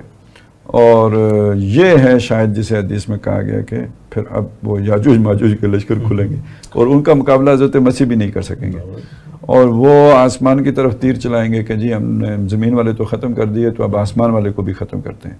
تو ابھی تو وہ خلا میں انہوں نے سیٹلائٹ تباہ کرنے کا تجربہ بھی کر لیا نا. تو یعنی یہ وہ آخری فتنہ ہوگا، اور یہ تو کسی سے بھی نہیں مریں گے نا، ان کو تو پھر خدا ہی مارے گا، جو اسپیشل کوئی بیماری پیدا کر کے. ویسے بھی اللہ تعالیٰ نے فرمایا کہ ایسے بندے میں بنائے ہیں کہ اس کا مقابلہ کوئی نہیں کر سکتا. خیر، جو اس حوالے سے جو احادیث ہیں build up to the third world war, اگر ہم ان کو دیکھیں، یہ ایک اچھی کتاب ہے. ان کی 2 کتابیں ہیں، امین محمد جمال الدین جامعۃ الازہر کے یہ اسکالر تھے، امت مسلمہ کی عمر اور ہرمجدون. اس میں انہوں نے کافی جو ہے نا باب الفتن کے جتنی بھی احادیث ہیں مختلف احادیث کے مجموعوں سے اکٹھی کی ہیں. تو وہ تو یہ سیکوینس ایونٹس بتاتے ہیں کہ عراق کی جو کویت پر چڑھائی یہ باقاعدہ حدیث میں مینشن تھا، پھر عراق کا محاصرہ، شام کا محاصرہ، اسی طرح جو ہے وہ بتایا گیا. پھر سیاہ جھنڈے والوں کا ظہور، اگر وہ طالبان تھے تو وہ بھی ہو گیا، اگر تو آئسس تھے تو وہ بھی ہو گیا. ان کے خلاف جو ہے وہ ایک الائنس، مطلب مغربی الائنس جو کہ وہ بھی ہمیں نظر آیا، نیٹو کے شکل میں نظر آ گیا تھا. اس کے بعد پھر جو ایونٹ وہ بتاتے ہیں ایز پر احادیث وہ یہی ہے جو آرماگیڈن جسے کہتے ہیں، وہ پہلے کتاب آرماگیڈن کہتے ہیں، ڈریگن وار کہتے ہیں، ہم اسے جو ہے ملحمۃ العظمیٰ کہتے ہیں. بہت بڑی جنگ ہے جو کہ ہونے والی ہے. اور اب دیکھتے ہیں کہ قرآن مجید میں بھی اس کی طرف اشارہ یہ ہے کہ جب وہ بستی جو بن جائے گی، یعنی جب حرام اللہ کا جاتے ہیں، تو وہ جو اس میں جو بیان کیا گیا تو اس میں بھی بتایا گیا کہ جیسے ہی وہ ہو جائے گا تو اذا فتحت یاجوج و ماجوج وهم من کل حدب ینسلون، تو وہ ہر اونچائی سے نیچے اتریں گے. اس سے پہلے آتا نا وہ حرام اللہ کا جاتے ہیں الکناها انہم لا یرجعون. کوئی مطلب جب تک کہ کوئی بھی بستی ایسی نہیں ہے جس کو ہم نے تباہ کر دیا تو واپس لوٹ کے آئے. لیکن جب وہ واپس لوٹ کے آئے گی، یعنی اس کی یہ انٹرپریٹیشن بعض جو اسکالرز نے کی ہے، جیسے عمار نظر حسین ہیں اور اسکالرز نے بھی کی ہے، کہ جب ایسا ہو جائے گا کہ ایک ایسی بستی جو تباہ کر دی گئی یہ دوبارہ بنے گی، تو پھر اس وقت یاجوج ماجوج جو ہے ان کا ایک خروج ہوگا. لیکن محمد شاہ کاشمیری رحمۃ اللہ علیہ کے حوالے سے جو مناظر سے ہوگا نہیں، جب یاجوج ماجوج کھلیں گے تو وہ بستی دوبارہ آباد ہو سکے گی، وگرنہ نہیں ہو سکتی. وَحَرَامٌ عَلَىٰ قَرْيَةٍ أَهْلَكْنَاهُمْ أَنَّهُمْ لَا يَرْجِعُونَ حَتَّىٰ إِذَا فُتِحَتْ یاجوج وماجوج. ٹھیک ہے، بالکل. لیکن وہ ان کا یعنی متصل ہے، یہ دونوں چیزیں ہیں کہ وہ بلکہ اس سے یہ نتیجے کے طور پر یہ کاز ہوگا اور اس بستی کے حوالے سے. تو یہ جب کھول دیے جائیں گے یاجوج ماجوج تو ان کے حوالے سے پھر انہی سورہ کاف میں ہی آتا ہے کہ پھر ہم ان کو چھوڑ دیں گے ایک دوسرے میں گتھم گتھا، وہ یموج کی جو کیفیت ہے، ترک نام، ان کو چھوڑ دیں گے کہ یہ موجوں کی طرح آپس میں لڑ جائیں گے. تو اس سے پھر جیسے مناظر سگرانی اور دیگر لوگوں نے، جو امنان نظر حسین اور لوگوں نے کہا ہے کہ اصل میں یہ جو تھرڈ ورلڈ وار ہے یہ بیسیکلی گوگ میگوگ وار ہے. یہ وار اصل میں جو جس اسکیل کی بات ہو رہی ہے یہ اصل میں ان کی آپس میں لڑائی ہوگی. یہ اتنی بڑی اسکیل پہ وار کرنا اور کسی کے بس میں ہے بھی نہیں. اگر آپ غور سے دیکھیں اس وقت جو ورلڈ افیئرس کو، کہ جو ٹریڈیشنل ورلڈ تھا ہمارا انسانیت کا، اگر انسانیت کی تاریخ 15,000 20,000 سال بھی ہے، جتنی بھی ہے 30,000 سال ہے، اس میں ہم دیکھتے ہیں کہ یہ ٹریڈیشنل ورلڈ جو تھا وہ جو تھا وہ کن کے ہاتھ میں تھا؟ یہ تو پرشینز تھے یا رومنز تھے یا اس طرح کے جو بھی میڈیٹرینین جو تہذیبیں ہیں، بیبلونین تہذیبیں ہیں، یہ سب ان کے ہاتھ میں تھا. یہ جو ناردرن پیپل ہے جن کے بارے میں رومن بھی جو جنوب مشرقی یورپین جو بیسیکلی وہی نسلن جو ہیں وہ حامی ہیں. تو یہ جو یافس کی نسل سے ہیں، یعنی جن سے چائنا، منگولیا، اور پھر ان کی جو پھر نسلیں پھیلی ہیں رشیا اور ایسٹرن یورپ اور یورپ سے ہوتے ہوئے یہ ناردرن پارٹ، ناردرن یہ جو پورا سمجھ لیں کہ ایک وال ہے، اس سے اوپر آپ دیکھیں تو وہ ناردرن جو ہے نیشنز ہیں. یہ نیشنز جو ہیں ان کے پاس کبھی بھی حکومت نہیں رہی. اس دنیا کے جو معاملات ہیں ان کے پاس رہی نہیں. یہ وحشی قبائل تھے، آپس میں لڑتے تھے. ان کا کام یعنی اللہ تعالیٰ نے ان کو چھوڑا ہوا تھا، بس یہ وہاں پہ رہتے. عثمانوی یہ جو جن ترکوں کی ہم بات کر رہے ہیں وہ یہی تو تھے. وہ جو نیچے سیٹلمنٹ ہوگی نا، جن کی جو ان کی بات ایک دفعہ وہ آ گئی جلگار اس دور میں آئی، یعنی جو ان کی سیٹلمنٹس ہو جاتی ہیں، جیسا ترکی کے علاقے میں جو سیٹلمنٹ رہی ان کی، کیونکہ وہ مہذب ہو گئے تو ان کو پھر بعد میں یجوج ماجوج مانا بھی نہیں جاتا نا. وہ ان کے کراس پیریڈ ہو گئی وہاں پہ جو لوگوں کے ساتھ شادیاں وغیرہ، پھر وہ جب نسلیں مکس ہونا شروع ہو جاتی ہیں تو پھر وہ اصل اوریجنل بنی رہتی ہیں. ہاں وہ اثرات تھوڑے بہت رہتے ہیں لیکن ماحول بدلنے سے بھی اثر بدلتا ہے. ماحول بھی چینج ہو جاتا ہے. ٹرین جو ہے وہ اگر ٹف نہ رہے، سیٹلمنٹس ہو جائیں، سیٹل علاقے میں ہو جائیں. اس سے جب چائنا بھی دیکھیں نا، چائنا کا جو ساؤدرن پارٹ ہے یہ تو خود ان کی جلغار کا جو ہے وہ بنا رہا ہے، ایک ٹارگیٹ بنا، مظلوم تھے کیونکہ یہ بھی سیٹلمنٹس تھے. یہاں پہ بھی وہ کھیت وغیرہ ہیں، سب کچھ ہے، اچھی سویلائزیشن رہی ہے یہاں پہ چائنا کی. لیکن اب جب دیکھیں کہ جب یہ سارے کا سارا چینج ہوا ہے معاملہ، جب سے یہ ریفارمیشن اور رینیساں آئی ہے اور یہ ساری یورپینس اب پوری طریقے کولونیل جو تھے انہوں نے پوری دنیا پر جس نے ٹیک اوور کرنا شروع کیا، اور اب نیو ورلڈ جسے امریکہ کہتے ہیں انہوں نے بھی بسایا. پھر اس نیو ورلڈ پہ لڑائی کس پہ؟ رشینز اور برٹش اور فرانس کے درمیان ہوئی. سارے یہ لوگ ہیں. اب جو آپ شروع کر لیں 17-18 سینچری کے بعد جتنی بھی جنگیں دنیا میں ہو رہی ہیں، باقی تو بیچارے مطلب مجبور ہیں، یہی لڑ رہے ہیں آپس میں. باقی تو میدان جنگ ہی بنتے رہے ہیں، لیکن اس کا اس طرح ہٹلر کو چھوڑ کے ہٹلر بھی تو انہی میں سے تھا نا. وہ بھی تو جرمن کا جو ٹرائبز ہیں، اسی طرح ان کا نام ہے، وہ انہی میں سے ہیں. جافسی تو نہیں ہے وہ یہی ہیں، انہی کے وہ نسل سے ہیں. وہ جرمنز بھی وہی، یہ تو ایریا تو وہی رشیا کے ساتھ کا وہی، یہ سارے وہی لوگ ہیں بیسیکلی جو انہی کے مختلف ٹرائبز ہیں. اب ہم دیکھتے ہیں کہ آپس میں ان کی دو بڑی وارز. اچھا اس سے پہلے war of the new world جسے کہتے ہیں، برٹش اور فرانس کے درمیان جو ہے امریکہ کے اوپر ہوئی، نئی نیو ورلڈ کے اوپر جو سیٹل ہوئی، آپس میں لڑے. پھر اس کے بعد یہ جو دو عظیم جنگیں ہیں انہی کے.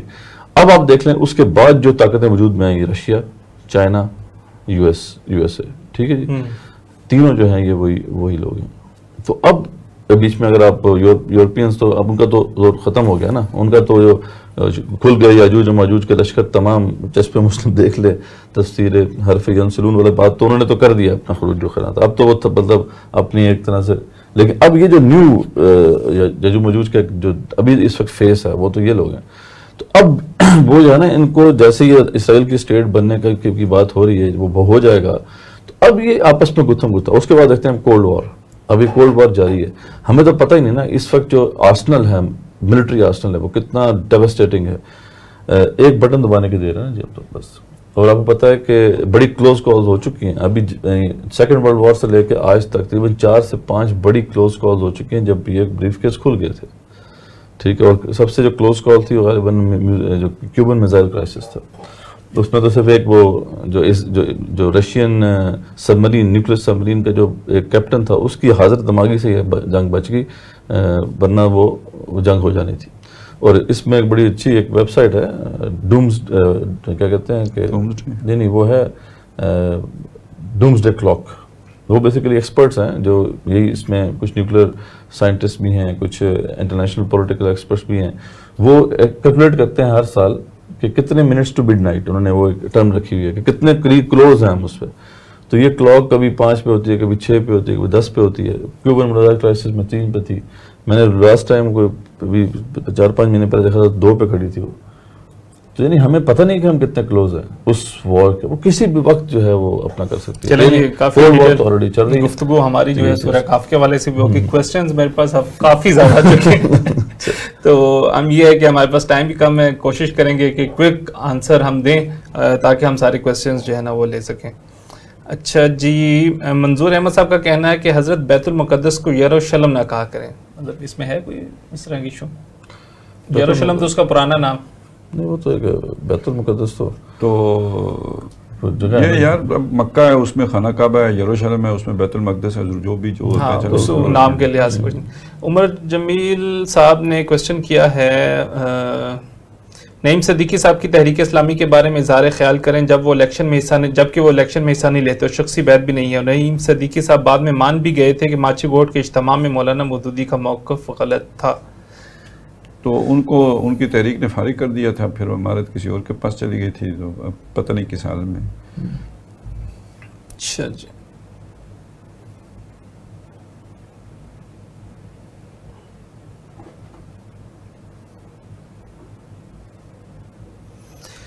ہمارے ساتھ ہیں حمود الرحمان صاحب. السلام علیکم. خالد محمود عباسی صاحب, کیا موجودہ بینکاری نظام کو چھوئے بغیر اقامت دین کی جدوجہد کے ضمن میں درپیش معاشی مشکلات سے کیسے عہدہ برا ہوا جا سکتا ہے؟ اس پہ تو بڑی اہم تفصیلی بات ایک پروگرام میں ہوئی ہے. ٹھیک ہے, کہ اس میں ہم نے بتایا تھا کہ اس کے آلٹرنیٹس اویلیبل ہیں. مسئلہ وہی ہے, مطلب آلٹرنیٹس جو ہیں, اصل بات ہے کہ بزنسز جو ہیں ان کو فنڈ کرنے کا کیا طریقہ کار ہے, اس پہ جو اس وقت ورکیبل ماڈلز بھی موجود ہیں دنیا میں. ہم نے وینچر کیپٹلسٹ ماڈل کی بات کی تھی, اینجل انویسٹر ماڈل کی بات کی تھی, وہ قریب تھا. ہو گیا تھا بس. محمد رضا صاحب کہتے ہیں کہ تحریک شہیدین کی ناکامی کے اسباب کیا تھے, اس حوالے سے ہمارے لیے کیا رہنمائی ہے, اس بارے میں تجزیہ کریں. امپورٹنٹ کوسچن ہے, اور پہلے اس کا تعارف بھی کروا دیں ذرا, کیونکہ ہمارے بہت سے ویورز ہیں. اچھا, آپ ایک تو جلدی کا کہتے ہیں, اوپر سے تفصیل مانگتے ہیں. نہیں, یہ کوسچن ذرا امپورٹنٹ ہے کیونکہ یہ پہلی دفعہ ہمارے اس پروگرام میں آیا, تو ہم چاہتے ہیں کہ اس پہ ذرا یہ تحریک شہیدین کی حد تک یہ تو سمجھ لینا کہ شاید دور صحابہ کے بعد سب سے زیادہ دینی اسپرٹ کی حمل اگر کوئی تحریک تھی تو وہ تحریک شہیدین تھی. ٹھیک ہے, اور ان کے اہداف اتنے ڈکلیئرڈ تو نہیں ہے, لیکن یہ کہ محسوس یہی ہوتا ہے کہ وہ پہلے سکھوں کے خلاف, پھر انگریزوں کے خلاف, اور بالآخر ان کے پیش نظر اعلاء کلمت اللہ تھا, تاکہ وہ چونکہ جس علاقے پہ انہوں نے قبضہ کیا وہاں وہ کر دیا تھا. تو ان کی ناکامی کے اسباب جو بیان کیے جاتے ہیں وہ بالعموم 2 ہیں. ایک سبب تو یہ بیان کیا جاتا ہے کہ ان کے ہاں جو طریقہ تربیت تھا اس میں چونکہ تصوف کا غلبہ تھا, تو اسی وجہ سے بعض چیزیں ایسی آ گئی تھیں کہ جو اس فیز میں رکاوٹ بن گئی. مطلب ایک بڑا اہم واقعہ بیان کیا جاتا ہے کہ ایک اطلاع آئی, بہت ہی ارجنٹ قسم کی اطلاع تھی, جس میں یہ تھا کہ آج رات شب خون مارا جانا ہے مرکزی اس پہ. تو وہ جب اطلاع لے کے پہنچے وہاں پہ, جو بھی اطلاع لے کے آیا, تو اس وقت تک جو سید احمد شہید تھے وہ جا چکے ہوئے تھے اپنے خصوصی مراقبے کے لیے اپنے کمرے میں. تو جو بھی ان کے مقرب تھے یا جو پیرے پہ تھے یا جو ذمہ دار تھے, تو انہوں نے اس اطلاع کو ان تک اس خیال سے نہیں پہنچایا کہ ایک تو انہیں مراقبے میں ڈسٹرب نہیں کرنا ہے, اور دوسرا یہ کہ جب وہ مراقبے میں جا چکے ہیں تو ان چیزوں سے وہ خود ہی متنبع ہو جائیں گے, ہمارے بتانے کی ضرورت نہیں ہے. تو بہرحال وہ اطلاع بر وقت وہاں نہیں پہنچی, اور اس کے نتیجے میں رات کو وہ یوں ریڑھ کی ہڈی کہتے ہیں اسی رات ٹوٹ گئی. تو باقی تو چلیں بعد میں سکھوں نے کام کیا, اور یہ جو شب خون مارا گیا تھا یہ کوئی سکھوں نے نہیں مارا تھا, یہ مسلمانوں ہی کا اپنا ہی تھا جو, اور وہ ری ایکشن تھا جو آپ نے وہاں پہ اسلام نافذ کیا ہوا تھا. اچھا, جب اسلام نافذ کیا ہے تو وہ سارے جو مذہبی طبقات تھے وہ ان کے مخالف ہو گئے تھے, اس لیے کہ پہلے وقتوں میں, اب تو کچھ بہتری ہو گئی ہے, پہلے وقتوں میں یہ ہوتا تھا کہ جو بھی مسجدیں چلتی تھیں اور جو بھی وہاں پہ امام صاحبان ہوتے تھے تو ان کا سارا جو بھی دال روٹی چلتی تھی وہ سالانہ زکوٰۃ جو لوگ دیتے تھے اور رشوت دیتے تھے اس پہ چلتا تھا. یہی طے ہوتا تھا کہ وہ بارٹر سسٹم ہوتا ہے نا اس زمانے میں، تو ابھی یہ والی کرنسی والا تو نظام نہیں تھا، تو وہ جو جنس اور خوراک، وہ دانے وغیرہ، ہاں وہ مطلب جیسے زمیندار دے دیتے ہیں وہ، تو وہ سرو کرتے رہتے ہیں۔ اب انہوں نے آ کے یہ کہا کہ جی زکوٰۃ اور یہ وہ سارا جو ہے نا وہ حکومت لے گی، تو یہ تو سیدھی پیٹ پہ لات پڑی وہاں پہ، تو وہ پھر جو بھی 500-600 اکٹھے ہوئے انہوں نے فتویٰ دے کے تو عوام کو ان کے خلاف کر دیا، وہی جو بھی فتویٰ دیا۔ تو اس کو جو کنکلوڈ کیا جاتا ہے وہ یہ کیا جاتا ہے کہ عوامی سطح پر ذہنی تیاری کیے بغیر انہوں نے قبل از وقت اسلام نافذ کر دیا تھا۔ اچھا، یہ اس میں ہمارے لیے سبق جو یہاں نکلتا ہے بہت اہم، وہ سبق یہ بنتا ہے کہ ایک طرف ہم خود کہتے ہیں کہ وہ تحریک ناکام اس لیے ہوئی کہ عوام ابھی اسلام کے لیے تیار نہیں تھے۔ ہماری آج کی عوام بھی اسلام کے لیے تو نہیں تیار ہے، عوام تو نہیں تیار، ٹھیک ہے، وہ جب ان سے پوچھیں گے وہ کہیں گے اسلام چاہیے، لیکن وہ اسلام کا مطلب کیا لیتے ہیں؟ وہ اسلام نافذ ہوگا زرداری پر، وہ اسلام نافذ ہوگا نواز شریف پر، وہ اسلام نافذ ہوگا عمران خان پر۔ عمران خان صاحب بھی مدینے کی ریاست کی بات کر رہے ہیں۔ جو اسلام آ کر آپ سے کہے گا تو جو حصہ اس کا آپ کو افیکٹ کرے گا وہ کسی کو قبول نہیں ہے۔ صحیح، یہ ضیاء الحق صاحب کے دور میں جب قصاص و دیت آرڈیننس آیا تھا، سارے ڈرائیوروں نے ہڑتال کر دی تھی۔ ویسے تو آپ ڈرائیوروں میں ریفرینڈم کرائیں سارے اسلام کے حق میں ہوں گے، 5-10% ہوں گے جو کہیں گے کہ نہیں ہونا چاہیے، ٹرکوں کے پیچھے اسلام زندہ باد زندہ باد ہے، لیکن یہ کہ جب قصاص و دیت آرڈیننس آئے گا تو وہ ہڑتال کریں گے۔ تو یہ ایک غلط فہمی ذہن سے نکال دینی چاہیے کہ بھئی اسلام یہاں بڑی آسانی سے نافذ، اس کا نتیجہ یہ کہ آپ یہ سمجھ لیں یہاں فوج بھی اسلام نافذ نہیں کر سکتی۔ ضیاء الحق اگر قصاص و دیت آرڈیننس نہیں نافذ کر سکا تو فوج بھی نہیں نافذ کر سکتی، یہ سمجھیں، یہ ہمیں سمجھ نہیں۔ اب اگر یہ سبق ہمیں حاصل ہے تو اب میرا سوال یہ ہے، تمام جو بھی ہم بھی کرتے ہیں اور بھی لوگ کرتے ہیں کہ جی پرویز مشرف اتنا اسلام نافذ کر دے، عمران خان اسلام نافذ کر دے، تو بھائی وہ کیسے نافذ کر سکتے ہیں جب عوام میں اس کی سیدھی مطلب اسے کہتے ہیں خودکشی کر لے۔ پھر اگر سید احمد شہید کو نہیں مانا گیا تو کسی اور کو کیسے مانا جا سکتے ہیں؟ ریفرنشل پروسیس ہے نا، اس میں آپ پوری سبق تو یہ ہے اور بڑا تلخ سبق ہے، اور ہم سیکھنا بالکل پسند نہیں کرتے کیونکہ پھر ہماری سیاسی موت ہے۔ ہم اسلام کے نام پر اپنی سیاسی دکانیں چمکائی ہوئی ہیں، اسلام کے نام پر ہم چندے بٹور کے اپنی چودراہٹیں جما کے بیٹھے ہوئے ہیں۔ وگرنہ سیریسلی دیکھیں تو آپ یہ کرتے حکمران کو، جب آپ کا تحریک شہیدین کے بارے میں تجزیہ یہ ہے، انالیسس یہ ہے کہ ناکامی کا سبب یہ تھا کہ انہوں نے پری میچورلی اسلام نافذ کر دیا تھا، پھر آج آپ کسی کو کیسے کہہ سکتے ہیں کہ تم نافذ کرو؟ تو آپ سافٹ ریولوشن کے حامی نہیں ہیں؟ حامی نہیں ہے، میں کیا کہتا ہوں اس سے نتیجہ یہی نکلتا ہے جو ساری تحریکوں نے نکالا ہوا ہے۔ مولانا مودودی نے تو یہ لکھ کے دیا ہوا ہے جو میں نے آپ کے سامنے رکھا ہے نا، انہوں نے تو اس کا وہی ہے نا جو ان کی مشہور کتاب ہے تحریک تجدید و احیاء دین، اس میں یہ سارا انالیسس موجود ہے، اور ڈاکٹر صاحب بھی اسی کا کہتے تھے۔ صحیح ہے۔ اور مزے کی بات یہ ہے کہ ڈاکٹر صاحب بھی کہتے تھے ضیاء الحق کو یا کسی کو بھی، نواز شریف کو تو تم اسلام نافذ کر دو، جماعت اسلامی بھی کہتی ہے تم اسلام نافذ کر دو۔ تحریک شہیدین کا دونوں کا تجزیہ یہ ہے۔ اس سے ہم اسے جان بالکل ٹھیک ہے۔ محمد رضا صاحب کا سوال تھا، آگے ہمارے پاس سوال ہے شیروان،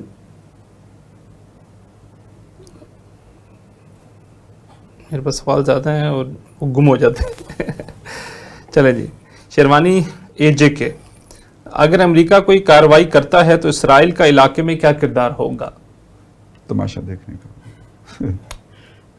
ابھی اسرائیل کو کچھ کرنے کی کیا ضرورت ہے؟ اس کی جگہ پہ کرنے والے موجود ہیں، بیوقوفی کرے گا اگر کچھ کرے گا۔ ٹھیک ہے۔ سید ریحان علی صاحب کا کوشچن ہے کہ تنظیم اسلامی کی مبینہ جو بھی غلطی آپ کے مطابق ہوئی ہے اس کے نتیجے میں ایک خاموش اور دھیما بغض علماء کے لیے دکھائی دے رہا ہے، اللہ خیر کرے۔ اس بار کوئی تحریک کو اس کو بنیاد بنا کر چل نکلے تو پھر اس کو اپنے وجود کے تسلسل کے لیے اس کو مسلسل زندہ رکھنا پڑے گا، اللہ خیر کرے۔ اللہ کرے میرا اندیشہ بالکل غلط ثابت ہو۔ اللہ کرے کہ آپ کی دعا قبول ہو۔ نہیں، اصل میں یہ تو بات ہی صحیح نہیں ہے نا۔ نہیں بس چھوڑیں یار، کیا کرنا ہے اس کو، اس کا دل صاف کریں گے جا کے۔ جو اس نے بغض محسوس بھی کر لیا ہے، دیکھ بھی لیا ہے، بس دعا دے دی ہے، وہ قبول کروائیں، آمین کریں، بس چھوڑیں یار، تو چلو آگے چلیں۔ اس کی وضاحت میں بس کرنا چاہتا ہوں کہ وہ بڑی امپورٹنٹ ہے ان کے لیے، نہیں مطلب جو بھی ہے معاملہ، کہ وہ اصل میں یہ ہے کہ یہی تو اصل بات ہے کہ جب آپ کو جو کانسیپٹ سب پیش کریں، کوئی جماعت جب وجود میں آتی ہے اس کو کانفیڈنس نہیں ہے اپنی فکر کے اوپر، صحیح، اور وہ ریلائی کر رہی ہے کسی اور فیکشن کے اوپر، تو پھر اس کو اسی فیکشن کے ساتھ جڑ جانا چاہیے۔ یہ تو پھر ظلم ہے جو وہ کر رہی ہے کہ باقی عوام الناس کے ساتھ بھی جن کو جو کال دے رہی ہے اپنے ساتھ جڑنے کی وہ بھی غلط کر رہی ہے. یہ تو بات اب اگر آپ کھڑے ہوتے ہیں کسی کام کے لیے تو آپ کی فکر ہے جس کے اوپر آپ نے کھڑا ہونا ہے. اب یہاں ظاہری بات ہے کہ وہ فکر وہ تو اس کا تسلسل تو موجود ہے. ہم نے پہلے بات کی تھی کہ ہم یہاں پہ کٹے ہوئے نہیں ہیں بلکہ یہ بھی تسلسل ہے. یہ وہ جو ہے نا سلسلہ مجددیہ ہے, وہ مجددین کا سلسلہ ہے اور وہ اس کی ایک مسلسل سلسلہ ہے. علامہ اقبال نے بھی اسے اپنے آپ کو جوڑا تھا. 300 سال سے ہیں ہند کے میں خانے بند, اب تو لازم ہے کہ طرف فیض و عام ایسا کی شیخ احمد سرہندی سے انہوں نے جوڑا. پھر اس کے بعد ڈاکٹر صاحب نے اپنے آپ کو اسی سلسلے سے جوڑا. تو ہم اسی سلسلے کی ایک کڑی ہیں. ہاں رہی بات کہ اب ہمیں اپنی فکر پر اعتماد نہ ہو اور ہم کہیں کہ جی ہمیں کسی مطلب اور اتھارٹی کی ضرورت ہے, یہ کہیں بار بار یہ کہنا کہ جی ہم تو اس قابل ہی نہیں ہیں, ہمارے اندر تو یہ صلاحیت ہی نہیں ہے. اصل تو یہ ہے کہ ہمیں تو ان کی آشیرواد دینی پڑے گی تبھی ہم چلیں گے. تو پھر یہ ہے کہ آپ چل کیوں رہے ہیں, پھر آپ انہی کے ساتھ جو ہے وہ جڑ جائیں. یہی عمران صاحب کا کویسچن ہے کہ عمران ریاض صاحب ہمارے ساتھ. امیر تنظیم اسلامی حافظ عاقب سعید صاحب کا کہنا ہے کہ وہ علی وجہ البصیرہ ڈاکٹر اسرار احمد کی فکر پر ہیں. خالد صاحب سے سوال ہے کہ وہ عاقب صاحب کی اتنی واضح بات کو کیوں نہیں مان لیتے؟ اچھا, پہلی بات تو یہ کہ یہ بات انہوں نے جو کہی ہے نا, اس میں ایک لفظ کا آپ تھوڑا اضافہ کر لیں, وہ بھی نوٹ کر لیں اس لفظ کو. انہوں نے جو شورا میں بیان دیا وہ یہ دیا ہے جو ہم تک پہنچا ہے, کیونکہ پبلکلی تو دیا نہیں ہے, جو بھی دیا ہے شورا میں دیا ہے نا, کہ میں ڈاکٹر صاحب کی کلی فکر پر ہوں. اب یہ کلی فکر پر ہونے کو لوگ کیا سمجھیں گے؟ مکمل طور پر اس فکر پر ہوں, 100% اس فکر پر ہوں, یہ سمجھتے ہیں لوگ. ٹھیک ہے, ٹھیک ہے. جبکہ کلی طور پر اس فکر پر ہونے کا مطلب وہ کیا لیتے ہیں؟ اس کا مطلب ان کا کیا ہے, مفہوم ان کا کیا ہے؟ کہ جزوی اختلاف ہو سکتے ہیں. کلی طور پر میں مانتا ہوں, ٹھیک ہے, جزوی اختلاف ہو سکتے ہیں. اچھا, یہ ٹیکنیکل بات ہے نا. اچھا, ہاں جی, مطلب جو ہم اسے 100% مان رہے ہوتے ہیں وہ 100% خود کہہ نہیں رہے ہوتے. ٹھیک, یہ ٹیکنیکل بات ہے کہ اس میں جزوی اختلاف کی گنجائش ہے. جب میں کہتا ہوں کلی طور پر مانتا ہوں تو اس کا مطلب جزوی اختلاف ہے کلی طور پر, یعنی بحثیت مجموعی ٹھیک ہے, اکثریت ٹھیک ہے, لیکن اس کا جز غلط بھی ہو سکتا ہے. تو اس انداز میں کیوں نہیں کہتے؟ اچھا, ایک سیکنڈ نا. اب یہ جو میں نے وضاحت کیا, یہ ہو سکتا ہے کسی کو, جیسے ابھی ایک صاحب نے ہمارے دل کو چیر کے دیکھا ہے کہ بغض ہے اندر, کہیں دیما بغض ہے, سلگ رہا ہے. تو اسی طرح ہو سکتا ہے کسی کو یہ بھی لگے کہ یار یہ تو آپ نے اپنے پاس سے ہی نکال لیا ہے. تو اب جو انہوں نے سرکولر اسی شورا میں جس میں یہ بیان دیا, اس شورا کا جو سرکولر آیا ہے وہ تو پبلکلی اویلیبل بھی ہے, اور جو اب پبلکلی اویلیبل بھی ہے, پتہ نہیں اب ہے یا نہیں ہے, بہرحال ہمارے پاس تو موجود ہے, آگے ہے وہ, اس وقت آگے, اس وقت انہوں نے کر دیا تھا, پھر ہم نے اعتراض کیے تو وہ شاید واپس غار میں چلا گیا. تو اس میں انہوں نے کہہ دیا نا وہ کلی کیا ہے اور جزوی کیا ہے. ان کی جو تنظیمی فکر ہے, جو احیائی فکر ہے, یہ ہے وہ ہے, اس طرح کر کے قرآنی فکر ہے, اس سے تو کلی ہے, مکمل ہے, اور عمرانی فکر سے اختلاف کی گنجائش ہے. تو ہمارا کہنا تو یہ ہے کہ یہ جو انقلابی فکر ہے یہ ساری عمرانی فکر ہے. صحیح, ٹھیک ہے نا. تو یعنی انہوں نے یہاں بھی توریائی کی ہے, نمبر 1. نمبر 2 بات یہ ہے کہ یہ بھی وہ اب کہتے ہیں, جب یہ پبلک پریشر آیا ہے جو ہماری وجہ سے اللہ نے کیا تو آیا ہے, تو اس کے بعد انہوں نے یہ کہا ہے. پہلے تو انہیں اس فکر سے ہی, مطلب اس سے جسے اب وہ اساسی فکر کہتے ہیں, اس سے بھی اتفاق نہیں تھا.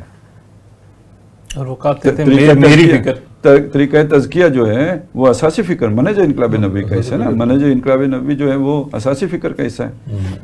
اچھا, اسی طرح فرائض دینی کے جامع تصور ہے, اس میں ایک شے تو آ جاتی ہے آپ کی جو تبلیغ اور دعوت اور شہادت الناس کا مرحلہ ہے, اس میں ادعو الی سبیل ربک بالحکمہ سے انہیں اتفاق نہیں ہے. وہ کہتے ہیں وہ تو جب ریاست بن جائے گی تو اس کے بعد وہ والا کام آپ کو کرنے کی ضرورت ہے, اس سے پہلے تو کرنے کی ضرورت ہی نہیں ہے. تو وہ بھی اتفاق نہیں تھا. اس سے اوپر جب آپ چلے جائیں اقامت دین کو وہ فرض عین نہیں مانتے تھے, فرض کفایہ کہتے تھے. اور یہ ساری شورا گواہ ہے, ساری عاملہ گواہ ہے, سارا مرکزی اسرہ گواہ ہے, تمام ذمہ داران کو پتہ ہے اس بات کا, سب کو پتہ ہے. وہ اب جو ہے نا سارے کتمان حق کے مجرم بنے ہوئے ہیں, سب کو پتہ ہے کہ وہ یہ کہتے تھے. لیکن اگلی بات یہ ہے کہ ایک فرض کفایہ وہ ہے جو علماء کہتے ہیں, جو علماء فرض کفایہ کہتے ہیں, وہ میں نے آپ کو بتایا, وہ کہتے ہیں 3 دن تک فرض کفایہ ہے. ان کا تصور وہ بھی نہیں تھا. ان کا تصور وہ آپ کے سامنے آ چکا ہے کہ وہ فرض کفایہ کا مطلب یہ لیتے تھے کہ وہ حکمرانوں پر فرض ہے. ہم پر سرے سے نہیں فرض ہے، حکمرانوں پر فرض ہے. حکمران نہ کریں تو علماء پہ فرض آتا ہے وہ، اور ہمارا کام صرف توجہ دینا. ان کا فرض کفایہ کی تصور بھی کوئی اپنا ہی تصور ہے.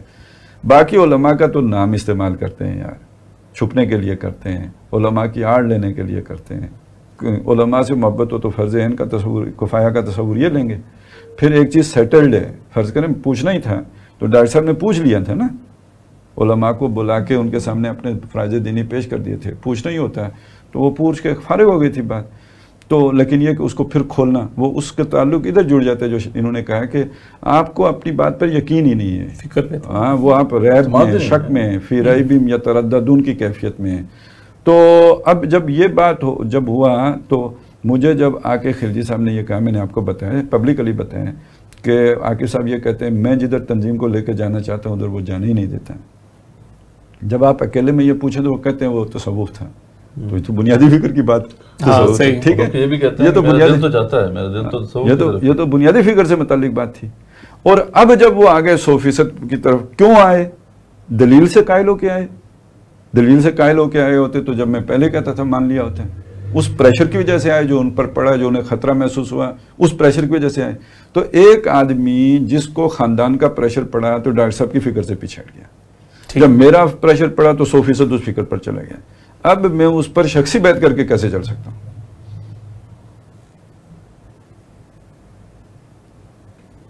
جو ہر دفعہ ہر ایک کو وہ جو ہے پیٹھ دکھا جاتے ہیں. ابھی بھی کہاں سر، صرف دعوے کی حد تک ہے لیکن عملاً تو وہی جو اپنے تصورات سارا وہی. لیکن میں چلیں اس کو تو چھوڑے نا، میں تو یہ کہتا ہوں یہ تو فیکٹ ہے نا، یہ تو فیکچول بات ہے. انہوں نے وہ ایک لائن لی تھی اور وہ پریشر ان پر خاندان کا تھا، خاندان کو جوڑے رکھنے کی خواہش پر اور ان کی جو ضرورتیں پوری، یعنی ان کی خواہشات پوری کرنے کے لیے انہوں نے تنظیم والوں کو بتائے بغیر وہ پالیسی ٹو کی جو خاندان سے انہیں ملی. یہ تو خاندان کو ایسا کیا مسئلہ ہے ڈاکٹر صاحب یار؟ اس کو ایک طرف رکھو، پہلے ایک بات تو سمجھ لو نا کہ خاندان کی وہ پالیسی ٹو کی کرتے رہے اور اس پہ ناگبوں بھی چڑھاتے رہے. جب ہم ان کو کہتے تھے مطلب بیزاری، غصہ، چڑچڑا پن، اور وہ ان کی اس بات سے عیاں ہے. جو بھی ان سے جا کے ملا، جب نکل مجھے بتایا خلجی صاحب نے، میں کہا الحمدللہ. وہ اس کال میں بھی کہا کہ جی اس نے مجھے زج کر کے رکھا ہوا تھا. یہاں اسلام آباد میں کہا اس نے میری ناک میں دم کر کے رکھا ہوا تھا. تو اس کا مطلب ہے اتنا چڑھتے تھے جب آپ وہ باتیں کرتے تھے. ٹھیک ہے. اب جب میرا پریشر آیا ہے، جب میں نے پبلکلی بات، میرا پریشر تو نہیں ہے، میری پبلکلی بات کرنے کے نتیجے میں وہ پریشر پبلک کا آیا ہے یا عام رفقا آیا ہے یا عام رفقا کی طرف سے خطرہ محسوس کیا ہے، تو پھر اب واپس چلے گئے ہیں اس سوچ پر کہ جو انہوں نے کہا جی میں تو بالکل ڈاکٹر صاحب کی فکر کروں. حالانکہ ویسے ہیں نہیں، دل سے آج بھی نہیں ہے، اور بعض جگہوں پہ انہوں نے کہہ بھی دیا ہے. اور یہ وہ موقع تھا ان کے لیے، کیونکہ یہ جو اب رفقا ان کے پاس رہ گئے ہیں یہ وہی پیر پرست ہیں. کچھ تو چلیں جو بھی، تو باقی تو سارے ان کے وہی پیر پرست بھائی ہیں، یکسو تھے ان کے ساتھ کہ بس جو ان کی جوتی اتنی پرانی ہے اور وہ پہنتے ہیں تو وہ ٹھیک ہی ہیں بس. تو وہ ابھی ان کے پاس ٹائم تھا کہ جدھر لے کے جانا چاہ رہے تھے تنظیم کو ادھر لے کے جاتے اور اپنے بالکل سیدھی لائن پکڑ لیتے، اور کم از کم خاندان تو ان کے ساتھ ہوتا ہے. اب یہ جو بندہ کسی موقف پر کھڑا ہی نہ رہ سکے، اچھا نہ صرف خاندان ساتھ ہوتا ہے، ویس بھی واپس آ جاتا ہے. صحیح. تو یہ تو بس دو کشتیوں کے مسافر کا یہی انجام ہوتا ہے نا، کبھی ادھر کبھی ادھر، پھر نہ خدا ملتا ہے نہ وصال سنم. اچھا ویسے کہا یہ جاتا ہے کہ ہم علماء کی فکر پہ ہیں، علماء کے ساتھ ہیں، علماء ہم نے فتنہ بننے سے بچایا ہے. یہ جو تصور تنظیم اسلامی میں اب پیش کیا جا رہا ہے کہ جماعت کے امیر کا احتساب نہیں ہو سکتا، یہ علماء کے، یہ تو میں کہہ رہا ہوں کب علماء سے پوچھ کے چلتے ہیں؟ علماء سے اگر یہ بات کریں نا تو وہ بتائیں گے ان کو کہ یہ کیا ہے. یہ تو تاریخ اسلام میں کبھی ایسا تصور جو ہے وہ باطل تصورات تو ہیں، لیکن کوئی بندہ یہ کہے کسی جماعت کا امیر کہ جی میرا تو محاسبہ ہی نہیں ہو سکتا، یعنی اور ساتھ یہ بھی کہے کہ جی میں بالکل جو ہے صحیح فکر پر ہوں. ایک بات اور ہے سر، ہاں جی بھائی آپ نے وہ زکوٰۃ تھی نا جو پہلے فی سبیل اللہ ڈاکٹر صاحب کا موقف تھا، خرچ مودودی صاحب کا بھی تھا، ڈاکٹر صاحب کا بھی تھا، فی سبیل اللہ یعنی دین کی اقامت کے کام میں خرچ ہو سکتی ہے. انہوں نے کہا یہ علماء کے مجمل موقف سے ہٹ کر شورا میں رکھا، فیصلہ ہو گیا. ٹھیک ہے بھائی فیصلہ ہمارا اختلاف ہے، لیکن میں نے کبھی کسی کے سامنے ذکر بھی نہیں کیا. فیصلہ ہو گیا، ہاں فیصلہ ہو گیا، شورا میں ہو گیا، ٹھیک ہے جی ہم نے فی سبیل اللہ نہیں لینا، فی سبیل اللہ کی مد ہم نہیں رکھیں گے. اچھا یہاں تک تو علماء سے پوچھ لیا ہے. اب اس کے بعد جو اس کا طریقہ کار بنایا ہے اب کہ وہ زکوٰۃ آئے گی آگے تقسیم کس طرح، یہ علماء سے پوچھ کر کیے ہیں. صحیح. یہ اسلامی ہے، یہ شرعی طریقہ ہے، اور زکوٰۃ اسی طرح رکھی جاتی ہے. آپ تو پوچھ ہی نہیں سکتے نا، یہ سوالات تو آپ نہیں پوچھ سکتے. ٹھیک ہے، تو معلوم ہوا کہ آپ اسی حد تک پوچھتے ہیں علماء سے جتنا آپ کا دل چاہتا ہے. جیسے بعض لوگ قرآن مجید سے بھی اپنی مرضی کی بات پوچھ لیتے ہیں. صحیح. کو آپ ان کے ہر معاملے میں ان سے رہنمائی لینا ضروری نہیں سمجھتے. جہاں آپ کی دل کی مرضی یا آپ کی خواہش یا آپ کا مفاد کوئی اور ہو، وہاں آپ اپنی مرضی چلاتے ہیں، وہاں علماء سے پوچھنا ضروری نہیں سمجھتے.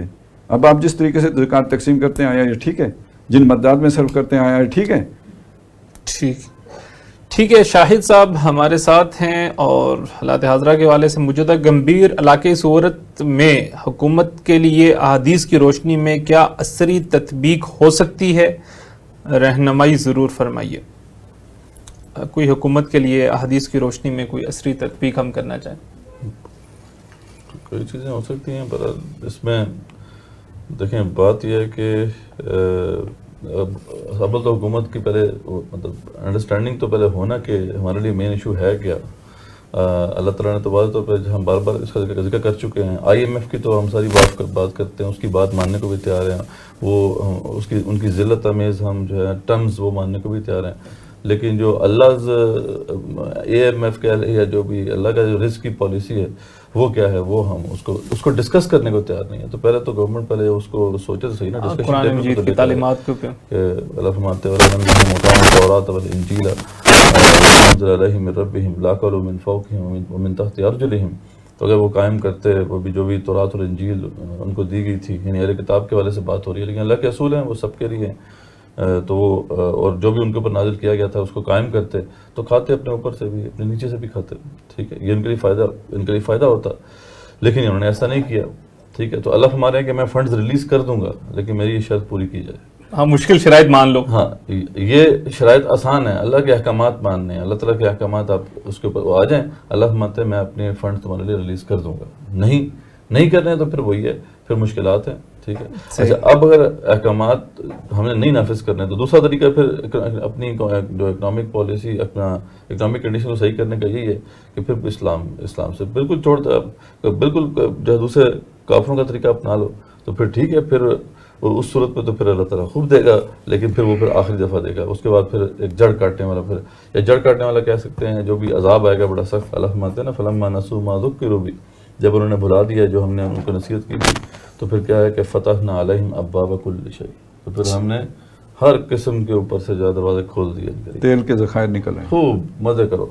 تو اس لیے اب ہم نے بار بار اس کی بات کی ہے کہ اگر اعداد و شمار جو ہیں وہ اوپر جانا شروع ہو گئے ہیں اور کرتوت ٹھیک نہیں ہے تو یہ کوئی اچھی انڈیکیشن. لیکن ہمارے تو نہ اعداد و شمار اوپر جا رہے ہیں نہ کرتوت صحیح ہے. اور اس میں ایک چیز اور جمع کر لینا، اعداد و شمار اوپر جا رہے ہیں، کرتوت ٹھیک نہیں ہے، اور ایک یہ ہے کہ قوم اللہ کی تدبیر سے نہ چنت ہو، یعنی کرتوت غلط ہوں اور یہ دیکھ کے کہ ہمیں خوشحالی مل رہی ہے تو بے فکر ہو جائے اس بات سے کہ یہ اللہ کی پکڑ نہ ہو. تو وہی ہے کہ یہ تو ہوتی ہی تباہ ہونے والی قوم کی نشان. حمود فری ہو، اس میں خوش ہو گئے، اچانک پھر افامنوا مکر اللہ فلا یامن مکر اللہ الا القوم الخاسرون. تو اصل میں جو سب سے ہماری جو بھی مسلمان ہیں، مسلمانوں کی کوئی بھی اگر اجتماعیت ہے، کوئی قوم ہے، اس کے لیے سب سے پہلا کنسرن اللہ کے احکامات ہونے چاہیے. اگر ہم کچھ اللہ کی ہم مدد چاہتے ہیں، میں پچھلے دنوں سن رہا تھا ایک اکانومسٹ ہے پاکستان، وہ کہہ رہے تھے کہ بھائی اب 2-4 سے پاکستان کے حل نہیں ہونے والے مسئلے حل نہیں ہو سکتے، اب 2-6 کرنا پڑے گا تبھی کوئی مسئلہ حل ہو سکتے ہیں. تو وہ 2 ایکسٹرا کہاں سے آئے گا؟ وہ پھر اللہ تو کر سکتے ہیں، اللہ دے سکتے ہیں، اللہ کہتے ہیں کہ، لیکن ہم نے وہ چیز نہیں کرنی. اللہ اس کے اصول کے ساتھ جنگ ہم نے ختم نہیں کرنی سود کے اوپر، یعنی ہم نے اس پہ سوچنا بھی نہیں ہے، نہ ڈسکشن کرنی ہے. تو ڈیفینیٹلی پھر وہ جو حالات ہیں وہ تو ایسے ہی رہیں گے. صحیح. حمود الرحمان صاحب ہمارے ساتھ ہیں، کہتے ہیں موجودہ دور کا اسلامی تاریخ سے تقابلی جائزہ لیں تو ہم اقامت دین کی کوشش کے ضمن میں کس دور میں رہے ہیں؟ مکی میں ہیں یا شیب ابی طالب میں ہیں یا مدین دور میں ہیں؟ اس دور کے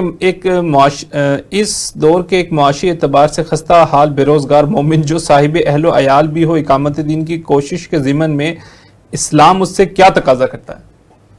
اچھا، ویسے میرا ذاتی خیال تو یہ ہے کہ ہم مکی دور کے بھی اس دور میں جب ابھی صرف مجنون شجنون ہی کہا جاتا تھا، ابھی تو ہم مطلب کسی شمار قطار میں بھی نہیں ہوتا نا بندہ، بس ایسے ہی چٹکیوں میں. ابھی تو وہ جو وہاں پہ جس طرح بات آگے بڑھتی ہے، پرسیکیوشن ہے اور سارا کچھ ہے، یعنی ایک پوری سوسائٹی ہل گئی ہے ان کی دعوت سے. ابھی تو ہم نے اس لیول پہ دعوت، اس طرح کی مطلب ایک جھنجھوڑنے والی دعوت، ہم اس مقام پہ پہنچ ہی نہیں سکتے کہ جہاں پہ واقعی جو ہے ایک سوسائٹی کا جو بھی اولو طبقہ ہے وہ بھی ہل جائے اور سوسائٹی کے اندر ایک تحریک نظر زلزلہ محسوس ہو. تو ابھی تو ہم بالکل شروع میں ہیں. تو ابھی سجاد بن ارقم کے گھر میں ہیں، بلکہ یعنی غار حرا اور سورہ مدثر کے درمیان.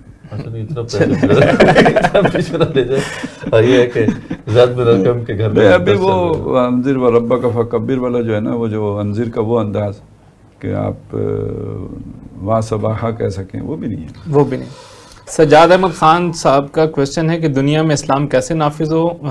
ایک آپ کا چھوٹا سا کچھ ہمارا بھی ہے کہ ہم پہاڑی پہ چڑھنا بھی نہیں چاہتے. آج کی پہاڑی جو ہے نا، میڈیا جو ہے وہ شیطان کا آلہ ہے. ٹھیک ہے. تو خیر سجاد صاحب سے میں ریکویسٹ کروں گا ہمارے پروگرامز کو آپ دیکھتے رہیں، اس میں بڑی ڈیٹیل ڈسکشن ہوتی ہے. یہ فوری کویسچن دینے کا نہیں ہے. اس حوالے سے ہمارے رات کا دورہ ترجمہ قرآن کا پروگرام ہے، اس کو بھی فالو کیا جا سکتا ہے. عبید صفدر صاحب کہتے ہیں کہ ان اختلافات کو تشت ازبام کرنے کی مصلحت کیا؟ انڈر پریشر لانا. علی فواد چودھری صاحب کہتے ہیں کہ are you making a new جماعت and what is your advice for رفقا who agrees with view point? ہاں اصل میں یہ دوسرا مقصد ہے نا. ایک مقصد تو یہ ہے کہ اس جماعت کی اصلاح اگر ہو سکتی ہے تو اس کے علاوہ نہیں ہے. اور جتنے طریقے تھے جو وہ سارے آزما کے دیکھ لیے، وہ شرافت کا کسی طریقہ مؤثر ثابت نہیں ہوا ہے. تو یہ ایک آخری طریقہ تھا. اور اس کا ایک دوسرا جو فائدہ ہے اور اہم ترین ہے، جو اس میں پازیٹیو جو بات ہے، وہ یہ ہے کہ جب لوگوں کو پتہ چلے کہ جو ڈاکٹر صاحب نے تصور دین دیا ہے، یہ جماعت اس کو لے کے نہیں چل رہی ہے، یہ تو اب اپنی صرف چودراہٹ کو لے کے چل رہے ہیں. ان کے نام کی دکانداری، ان کے نام پہ منجن بیچ رہے ہیں اپنا. ٹھیک ہے. تو اگر کسی کے دل میں وہ تڑپ ہو تو پھر ہمیں ایک نئی ایفرٹ کرنی ہوگی، نئی کوشش کرنی ہوگی. اور دوسری بات ہے، نئی جماعت کا جواز بھی نہیں بنتا جب تک آپ جو اس سے پہلے جو کام کر رہی ہیں اس حوالے سے آپ وہ تو ہے اس کو بتائیں نا کہ وہ آپ اس کے ساتھ کیوں نہیں چل سکتے. ہاں یہ تو بتانا ہی پڑتا ہے، نہیں تو وہ بتاتے ہیں کہ جی ان کو امیر بننے کا شوق تھا. اصل بات یہ ہے کہ ہم ویسے کمال ہی ہے، کمال ہے اس درجے میں کہ ہم نے تو نہیں سمجھا تھا. مطلب یہ چیزیں اختلاف اور یہ وہ تو کسی پھر تھوڑا بہت شخصیت کی کمزوریوں کا بھی اندازہ ہوتا ہی ہے، لیکن یہ کہ اس درجے میں آدمی جو ہے نا جرت سے غلط بیانی کر سکتا ہے، یہ تو میں نے نہیں سوچا تھا. کہ جس میں جی یہ بات بھی کہ وہ امیر، ہمیشہ سے انہوں نے میری امارت قبول ہی نہیں کی اور وہ خود امیر بننا چاہتے ہیں. اصل میں بات یہ ہے نا کہ یہ ذمہ داری، اور اب یہ بات چلتے چلتے ایجنسیوں تک بھی پہنچ گئی ہے. تو یہ بات ذمہ داری ہے ہماری، اور ہم سمجھتے ہیں کہ بغیر اجتماعیت کی نہیں ہو سکتی. تو ایسا تو نہیں ہو سکتا کہ ہم اپنی ساری زندگی ویسے گزارنی ہے. تو جب یہ نہیں ہے تو انشاءاللہ مقامات آہو فغاں اور بھی ہیں. ٹھیک ہے. تو انشاءاللہ ہم ابھی عشق کے مقام جو امتحان اور بھی ہیں.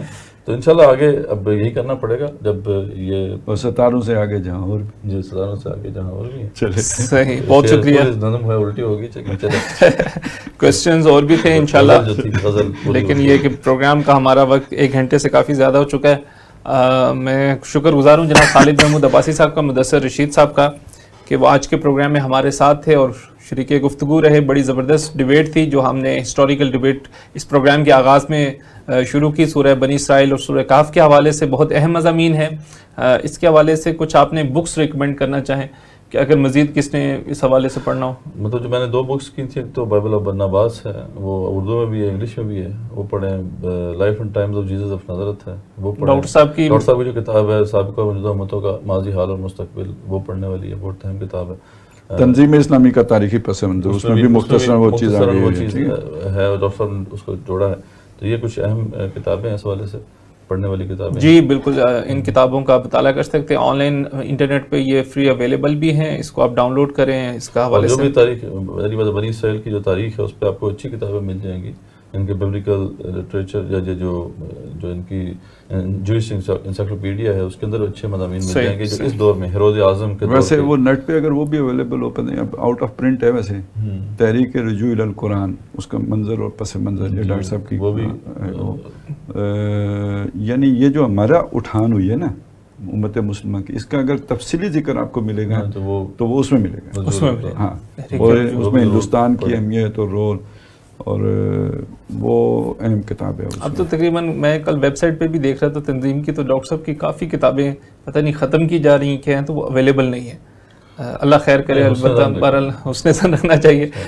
بہرحال میں شکر گزار ہوں آپ ویورز کا بھی کہ آپ اپنے ہمارے ساتھ جو ہے اس پروگرام میں شریک رہتے ہیں، اپنے کویسچنز ہم تک پہنچاتے ہیں اور ہماری گزارشات کو جو ہے وہ اپنے قیمتی وقت سے سننے کا اہتمام بھی کرتے ہیں۔